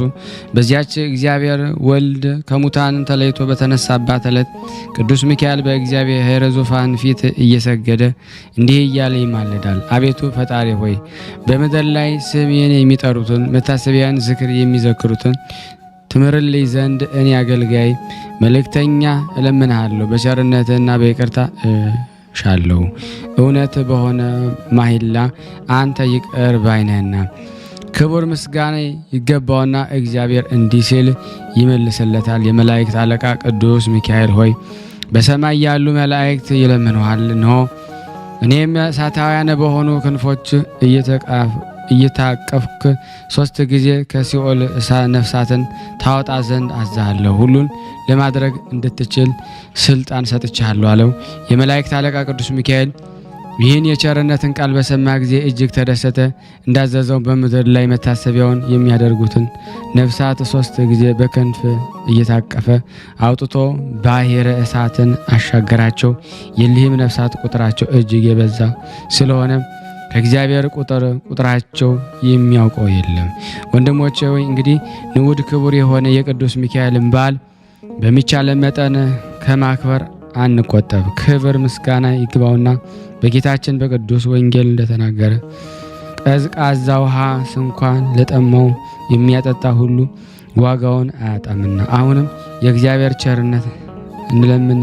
የመላእክት አለቃ በሆነ በቅዱስ ሚካኤል አማላጅነት ከሰይጣን ወጥመን እንዲያድነን ነቀጥቃጠ ሕሙማን ከእኛ ያርቅልን ዘንድ የምድርንም ፍሬ ሁሉ እንዲያበዛልንና በጎ ሥራ ለመስራት የሚያስችል ኃይል ይሰጠን ዘንድ እንዲሁም ኃጢአታችንን እንዲያስተሰርይልንና ከእኛ ወገን የሞቱትን ነፍሳቸውን በበጎ እረፍት ያሳርፍ ዘንድ የወጡትን አባቶቻችንና ወንድሞቻችን በሰላም ወደ ቤታቸው ይመልሳቸው ዘንድ በመካከላችንም ፍቅርን መስርቶ በጸናች በቀናች ሃይማኖት እስከ ዘላለም ፍጻሜ ያጸናን ዘንድ ቅዱስ ፍቃዱ ይሁንልኝ። ንዑድ ክቡር የሆነ የመላእክት ሁሉ አለቃ ቅዱስ ሚካኤል ያደረገው ተአምር ሊቆጥሩት የማይቻል ብዙ ስለሆነ በእኛ ላይ ኃይል ረድኤቱ አድሮብን ይኑር እስከ ዘላለሙ ድረስ አሜን። በአብ በወልድ በመንፈስ ቅዱስ ስም አምነን በባህሪ በህልውና አንድ አምላክ ብለን ክቡር ምስጋና ይግባውና በዛሬው ዕለት እግዚአብሔር ቅዱስ ሚካኤል በወገኖቹ በመላእክት ሁሉ ላይ ከክብሩና ከገናንነቱ ጋር እንደ ሾመው እንናገራለን። ንዑድ ክቡር በሆነ የመላእክት አለቃ በቅዱስ ሚካኤል ተአምራቱ ብዙ ነውና፣ ስለዚህም የቤተ ክርስቲያን ሊቃውንት የቅዱስ ሚካኤልን በዓል በየወሩ 12 ቀን እናክብር ዘንድ አዘውናል። ጸሎቱ በረከቱ በእኔና በእናንተ በሁላችን በሕዝበ ክርስቲያን ላይ ጸንቶ ለዘላለሙ ይኖር አሜን። በቸርነቱ ላይ ለሰው ታዛዥ ለሆነና በይቅርታ ባይነቱ ለታወቀው መልአክ በቅዱስ ሚካኤል ሰላም እንላለን። አስቀድሞ የእግዚአብሔር ወደ ሰማይ ማድረግ በዚህ መልአክ የመለኮት ድምፅ መነፋት እንደሆነ ዳግመኛ በሚመጣው ጊዜ እንዲሁም ይሆናል። ዳግመኛ በዛሬው ዕለት ንዑድ ክብርት በምትሆን አፎሚያ የእረፍቷ ቀን እንደሆነ እንነግራለን። በበጎ ምግባሯ ቀንቶ ልዩ ልዩ ተንኮል ለማሳት በተነሳሳባት ጊዜ በዛሬው ቀን እንደ ቀጠራት ዲያብሎስን ድል ለነሳችው ቅድስት አፎሚያ ሰላምታ ይገባል። የቅዱስ ሚካኤል ስዕል የተሳለመች ከዚህ ዓለም ድካም የዘላለም እረፍት ወዳለበት በክብር አርፋለችና እግዚአብሔር ፍጹም ልመናው ወዳጁ ከሆነው ከኔ ከናንተ ከሁላችን ሕዝበ ክርስቲያን ላይ ጸንቶ በእውነት ለዘላለሙ ይኑር አሜን ያለ ሐሰት። ዳግመኛም በዛሬው ዕለት ብፁዕና ንጹሕ የሆነ ሰማያዊ ሚስጥር የተገለጸለት ኢትዮጵያዊ ንጉሥ ላሊበላ ያረፈበት ቀን ነው። በዚህ ጻድቅ ንጉሥ ጸሎት እግዚአብሔር ይቅር ይበለን ለዘላለሙ አሜን። ከእንጨትና ከጭቃ ያይደለም በፈለገው አይነት ድንጋዮች እንደ ጭቃ እየተሳቡለት በመንፈስ ቅዱስ ጥበብ ቤተ መቅደሶችን ለአነጸ ለሰራ ለንጉሥ ላሊበላ ሰላምታ ይገባል። ነጋሲቱንና መሳፍናውያን ይጠይቅለት ዘንድ የነገስታትን የታላላቅ ሰዎች ተድላ የሚሆን ይህ ማዕረ በተወለደበት ዕለት በንብ ተከበበ። በደገኛውም ጻድቅ ትንቢት የሊቀ ጵጵስናውን ሹመት ከእግዚአብሔር ላገኘ ሊቀ ጳጳስ በቄርሎስ ሰላም እላለሁ። ከዚህ ዓለም ስህተት በራቀ በዚህ መምህር ጠል ትምህርት ምእመናን ለመላው ብዙ ደቂቀ ወንጌል በረከት በሁላችን ላይ አድሮ ይኖር ዘንድ ለዘላለሙ አሜን። ያቀረብነውን ጸሎት ልመናችንን ይቀበለን ዘንድ ቸርነቱ ነው እንጂ እንደኛ ኃጢአት ብዛት እንዳይሆን በአንድነቱ ነን። ቅዱስ የሆነውን ስሙን አባታችን ሆይ ብለን እንጥራ። አባታችን ሆይ በሰማያት የምትኖር ስምህ ይቀደስ፣ መንግስትህ ትምጣ፣ ፍቃድህ በሰማይ እንደሆነች እንዲሁም በምድር ትሁን። የዕለት እንጀራችንን ስጠን ዛሬ፣ በደላችን ይቅር በለን እኛም የበደልነውን ይቅር እንደምንል፣ አቤቱ ወደ ፈተና አታግባን ከክፉ ሁሉ አድነን እንጂ መንግስት ያንተ ናትና ኃይል፣ ክብር፣ ምስጋና ለዘላለሙ አሜን። እመቤታችን ቅድስት ድንግል ማርያም ሆይ በመልአኩ በቅዱስ ገብርኤል ሰላምታ ሰላም እንልሻለን። በሐሳብሽ ድንግል ነሽ፣ በስጋሽም ድንግል ነሽ። አሸናፊ እግዚአብሔር ናት፣ ሰላምታ ላንቺ ይገባሻል። ከሴቶች ሁሉ ተለይተሽ አንቺ የተባረክሽ ነሽ፣ የማኅፀንሽ ፍሬ የተባረከ ነው። ጸጋን የተሞላሽ ቅድስት ደስ ይበልሽ፣ ልዑል እግዚአብሔር ከአንቺ ጋር ነውና ከተወደደ ልጅሽ ከጌታችን ከመድኃኒታችን ከኢየሱስ ክርስቶስ ዘንድ ይቅርታና ምሕረትን ለምኝልን ኃጢአታችንን ያስተሰርይልን ዘንድ ለዘላለሙ አሜን። ምስጋና ይሁን አንድ አምላክ ለሚሆን ለአብ ለወልድ ለመንፈስ ቅዱስ ዛሬም ዘወትርም ለዘላለሙ አሜን አሜን። ውድና የተወደዳችሁ የቅዱሳን ዝክር ቤተሰቦች ሆናችሁ ይህን ፕሮግራም የምትከታተሉ ሁላችሁም በቅንነት ሼር፣ ላይክ በማድረግ ለምእመናን እንድታደርሱልን በስላሴ ስም ሁላችሁም እንጠይቃለን። ከዚህ በመቀጠል ስንክሳር ዘወርኀ ሰኔ 12 በስላሴ ስም አነባለሁ። አንድ አምላክ በሚሆን በአብ በወልድ በመንፈስ ቅዱስ ስም ሰኔ 12 ቀን በዚህ ዕለት የከበረ የመላእክት አለቃ የመልአኩ የሚካኤል መታሰቢያ ነው። የሊቀ መልአኩ የቅዱስ ሚካኤል በረከት በሁላችን ላይ አድሮ ለዘላለሙ ይኑር አሜን። ሙሉውን በድርሳኑ ላይ ስላቀረብኩላችሁ ይህን ዘልዬ ቀጣዩን አነብላችኋለሁ።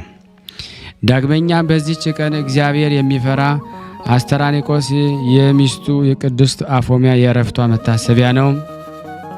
የቅድስት አፎሚያ በረከቷ በእኔም በእናንተ በሁላችን በሕዝበ ክርስቲያን ላይ ጸንቶ ለዘላለሙ ይኑር አሜን። ሙሉውን ድርሳኑ ላይ አቅርቤላችኋለሁ ቅድም ማለት ነው። በዚህች ዕለት ለአባቶች ሊቃነ ጳጳሳት ስድስተኛ የሆነ የእስክንድሪያው ሊቀ ጳጳሳት አባ ዩስጦስ አረፈ። ይህ የከበረ አባት ከእስክንድሪያ አገር ሰዎች የተማረ አዋቂ ሰው ነበረ። እርሱንም ደግሞ ከእናቱና ከአባቱ ከሌሎችም ብዙዎች ሰዎች ጋር የክርስትና ጥምቀትን ወንጌላዊ ማርቆስን አጠመቀው። ከዚህ በኋላ አናጉስጢስነትን ሾመው። አናጉስጢስነትንም በኋላ ዲቁናን ሾመው። ከዚህ በኋላ በሌላ ጊዜ ቅስና ሾመው። በቅዱስ አንያኖስ ዘንድ እያገለገለ የቤተ ክርስቲያን መጽሐፍትን በመማር አደገ። ሕዝቡም ሁል ጊዜ ይመክራቸውና ይገስጻቸው፣ ያስተምራቸውን በቀናች ሃይማኖትን ያጸናቸው ነበረ። አባ አብርሃምዮስ ባረፈ ጊዜ ያለ ፍቃዱ ወስደው በእስክንድሪያ ከተማ ሊቀ ጵጵስና ሾሙት። በግብፅ አገር ያለች ቤተ ክርስቲያንም በመልካም አጠባበቅ እንዲገባ ጠበቃት። በወንጌላዊ ማርቆስ ወንበርም 12 ዓመት ከኖረ በኋላ በሰላም አረፈ። ለእግዚአብሔር ምስጋና ይሁን፣ እኛንም በጸሎቱ ይማረን። በረከቱ ከኔና ከእናንተ ከሁላችን ሕዝበ ክርስቲያን ላይ ጸንቶ በእውነት ለዘላለሙ ይኑር አሜን። ያለ ሐሰት በዚህች ዕለት ለአባቶች ሊቃነ ጳጳሳት 67ኛ የሆነ የእስክንድሪያ ሊቀ ጳጳሳት አባ ቄርሎስ አረፈ። ከእርሱም አስቀድሞ የነበረ አባ ገብረ ክርስቶስ ባረፈ ጊዜ ኤጲስቆጶስነት የሕዝቡ አለቆች ተስማምተው ወደ አስቄጠስ ወደ አባ መቃርስ ገዳም ወጡ። ለዚህ ለከበረች ሹመትም የሚገባውን እየመረመሩ 2 ወር ያህል ኖሩ። በአባ ዮሐንስ ሐጺር ገዳም የትንቢት መንፈስ ያደረበት ስሙ ገብረ ኢየሱስ የሚባል አንድ ሰው ነበረ። ለእርሱም የእግዚአብሔር መልአክ ተገልጾለት እንዲህ አለው፣ ለኤጲስቆጶሳቱ ለዚህ ለከበረ ሹመት የሚገባ ስሙ ገአርጊ የሚባል በመካከላቸው አለና አትዘኑ በላቸው አለው። ያም ጊዜም ደግሞ ቅዱስ ገብረ ኢየሱስ ይህን ነገር ነገራቸው። ከዚህ በኋላ ይህን አባት ይዘው ያለ ፈቃዱ በወንጌላዊ ማርቆስ መንበር ላይም ሊቀ ጵጵስና ሾሙት። እርሱም እጅግ አዋቂ ነበረ። በሹመቱ ዘመን ቤተ ክርስቲያንን ደስ አሰኙት። ኤጲስቆጶስነትን፣ ቀሳውስትን፣ ዲያቆናትን ሾመ። ብዙዎች አብያተ ክርስቲያናትንም አደሰ። ከዚህ በኋላ ለኢትዮጵያ ሀገር አንድ ጳጳስ ሾመ። በእውቀቱና በደግነቱ እጅግ ደስ ተሰኙበት። ብዙዎች ከክፉ ስራ ወደ በጎ ስራ መልሷቸዋልና እግዚአብሔርን የሚፈሩ ሆነዋልና በበጎ ስራም ጸንተዋልና። ለንጉሥ እንዲህም ለመኳንንቶችም ብዙ ሚስቶች ነበሯቸውና እርሱ ስለ አስተማራቸውና ስለ ገሰጻቸው ሚስቶቻቸውን አሰናብተው እንደ ሕጉ በየአንዳንዲት ሴት ጸኑ። የከበረ አባ ቄርሎስን 11 ዓመት ከ3 ወር ተኩል ሲፈጸምለት ስጋውና ደሙን ተቀበሎ በሰላም አረፈ። ስጋውን ወደ አስቄጥስ ገዳም ወደ አባ መቃርስ ደብር ተሸክመው ወስደው ከከበሩ ሊቃነ ጳጳሳት አጽም ጋር አኖሩት። ለእግዚአብሔር ምስጋና ይሁን፣ እኛንም በዚህ አባት ጸሎት ይማረን። በረከቱ ከኔና ከኛ ከእናንተ ከሁላችን ጋር ጸንቶ ለዘላለሙ ይኖር አሜን። ዳግመኛ በዚች ላይ የተባረከና የተመሰገነ ሰማያት ያለ ሚስጥር ያየ የኢትዮጵያዊ ንጉሥ የላሊበላ የእረፍት መታሰቢያው ነው። ይህንንም ቅዱስ ወላጆቹ በተወለዱ ጊዜ እግዚአብሔርን በመፍራትና በበጎ ስራ ሁሉ አሳደጉት። አድጎ አካለ መጠን ባደረሰም ጊዜ ታላቅ ወንድሙ ንጉሥ ቀናበት። መልእክተኞችንም ልኮ ወደ እርሱ አስመጣው።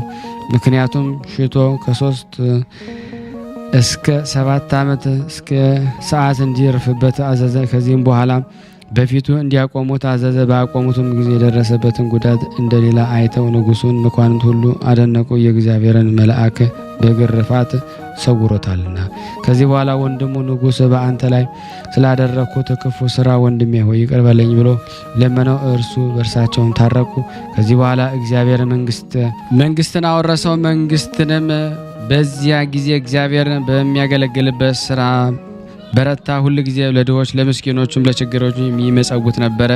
ክብር ይግባውና በጌታችን በፍቅሩን ጸናበት። ባየ ጊዜ እግዚአብሔር መልአክ ተገለጠለት፣ ወደ እርሱም ወደ ሰማያት አወጣው። 10ን አብያተ ክርስቲያናትን እንዴት እንደሚሰራቸው አሳየው። እርሱም ስራቸውን የየራሳቸው የሆነ ልዩ ልዩ ተመልሶ መንፈስ ቅዱስ እንዲያራቀቀው በአስደናቂ ጥበብ አነጻቸው። እሊህንም አብያተ ክርስቲያናትን አንጾ በፈጸመ ጊዜ ደግሞ መንግስቱን ደግሞ ለወንድሙ ልጅ አወረሰ። ከዚህ በኋላ ክብር ይግባውና ጌታችን ኢየሱስ ክርስቶስ ብርሃን ሰረገላ ተቀምጦ የሚያስፈራ መብረቅን የተጎናጸፈ አእላፍ ሰራዊቶቹን ዙሪያውን ሆነው ወደ እርሱ መጥቶ እንዲህ አለው፣ ወዳጄ ላሊበላ ሆይ ሰላም ይሁንልህ። እኔ በሚታይበት ቃሌ እነግርሃለሁ። ማደሪያ በክብር ሁሉ ደግሞ ከከበሩ ደግሞ 12 ሐዋርያቶች ጋር ይሁን። ጸሎትንና በቃል ኪዳንም ለሚታመን እምነቱ እንደ ጴጥሮስና ጳውሎስ ደም መፍሰስ ይሆንበታል። ወደ ቤተ መቅደስም የሄደ ኢየሩሳሌም ወዳለው ቤተ መቅደስ እንደሄደ ይሆንለታል። መቃብርም የተሳለመ የሥጋዬን መቃብር እንደተሳለመ ይሆንለታል። በየዓመታቱ ወሮች ሁሉ ደግሞ የተራቡትን እያጠገበ የተጠሙትን እያጠጣ መታሰቢያን የሚያደርግ እኔ የተሰወረ መናን አገባለሁ፣ የሕይወትን ጽዋንም አጠጣዋለሁ። መታሰቢያን ቀንም ዕጣን ወይም ስንዴን የሚገባውን እኔ በኢየሩሳሌም ሰማያዊት በውስጠኛው መጋረጃ አስቀምጬ ከተቆረሰው ሥጋዬ አቆርባለሁ። በአማላጅነትም እየታመነ የገድልህን የቃል ኪዳንህን መጽሐፍ የሚጽፈውን ያንተ ስም በተጻፈበት ቦታ እኔ ስሙን እጽፍለታለሁ። በፍጹም ልቡ የሚታመን ይህን የሚታበል ቃል የተናገርኩ የሕያው እግዚአብሔር ልጅ እኔ ኢየሱስ ነኝ አለው። ላሊበላም ይህን ቃል ኪዳን ስለ አጸናለት ክብር ይግባውና ጌታችን እያመሰገነ በምድር ላይ ወድቆ ሰገደ። ጌታችን ሰላምታ ሰጥቶ በክብርና በምስጋና ወደ ሰማይ አረገ። ከዚህ በኋላ ጥቂት ሕመምም ታሞ በሰላም አረፈ። ነፍሱንም የብርሃን መላእክት ተቀብለው የዘላለም ሕይወት ማደሪያ ወደ ሆነ ማረፊያው አስገቡት። ለእግዚአብሔር ምስጋና ይሁን፣ እኛንም በጸሎቱ ይማረን። በረከቱ ከኔና ከእናንተ ከሁላችን ሕዝበ ክርስቲያን ላይ ጸንቶ በእውነት ለዘላለሙ ይኑር አሜን። ያቀረብነውን ጸሎት ልመናችን እግዚአብሔር ይቀበለን፣ እንደ ቸርነቱ ነው እንጂ እንደኛ ኃጢአት በአንድነት ሆነን ቅዱስ የሆነውን ስሙን አባታችን ሆይ እንበል። አባታችን ሆይ በሰማያት የምትኖር ስምህ ይቀደስ፣ መንግስትህ ትምጣ፣ ፈቃድህ በሰማይ እንደሆነች እንዲሁም በምድር ትሁን። የዕለት እንጀራችንን ስጠን ዛሬ፣ በደላችን ይቅር በለን እኛም የበደልነውን ይቅር እንደምንል። አቤቱ ወደ ፈተና አታግባን ከክፉ ሁሉ አድነን እንጂ መንግስት ያንተ ናትና፣ ኃይል፣ ክብር፣ ምስጋና ለዘላለሙ አሜን። እመቤታችን ቅድስት ድንግል ማርያም ሆይ በመልአኩ በቅዱስ ገብርኤል ሰላምታ ሰላም እንልሻለን። በሐሳብሽ ድንግል ነሽ፣ በሥጋሽም ድንግል ነሽ። የአሸናፊ እግዚአብሔር እናት ሰላምታ ላንቺ ይገባሻል። ሴቶች ሁሉ ተለይተሽ አንቺ የተባረክሽ ነሽ፣ የማኅፀንሽ ፍሬ የተባረከ ነው። ጸጋን የተሞላሽ ቅድስት ሆይ ደስ ይበልሽ፣ ልዑል እግዚአብሔር ከአንቺ ጋር ነውና ከተወደደው ልጅ ከጌታችን ከመድኃኒታችን ከኢየሱስ ክርስቶስ ዘንድ ይቅርታና ምሕረት ለሚልን ኃጢአታችን ያስተሰርይልን ዘንድ ለዘላለሙ አሜን። ምስጋና ይሁን አንድ አምላክ ለሚሆን ለአብ ለወልድ ለመንፈስ ቅዱስ ዛሬም ዘወትርም ለዘላለሙ አሜን። አነሳስቶ ላስጀመረን አስጀምሮ ላስፈጸመን ለልዑል እግዚአብሔር ክብር ምስጋና ይድረሰው። ስናነብ የጎደለውን የነጠፈውን በአፈ መላእክት እግዚአብሔር ይሙላልን። እንደ ቸርነቱ ነው እንጂ እንደኛ ኃጢአት ብዛት አይሁን። ሁላችንም በያለንበት ይጠብቀን ዘንድ የእሱ በጎ ፍቃድ ይሆንልን። እንዲሁም ደግሞ ይህን ቪዲዮ የምትመለከቱ ሼር፣ ላይክ በማድረግ ለሁሉም ምእመናን ታደርሱ ዘንድ በቅዱስ ሚካኤል ስም እጠይቃችኋለሁ።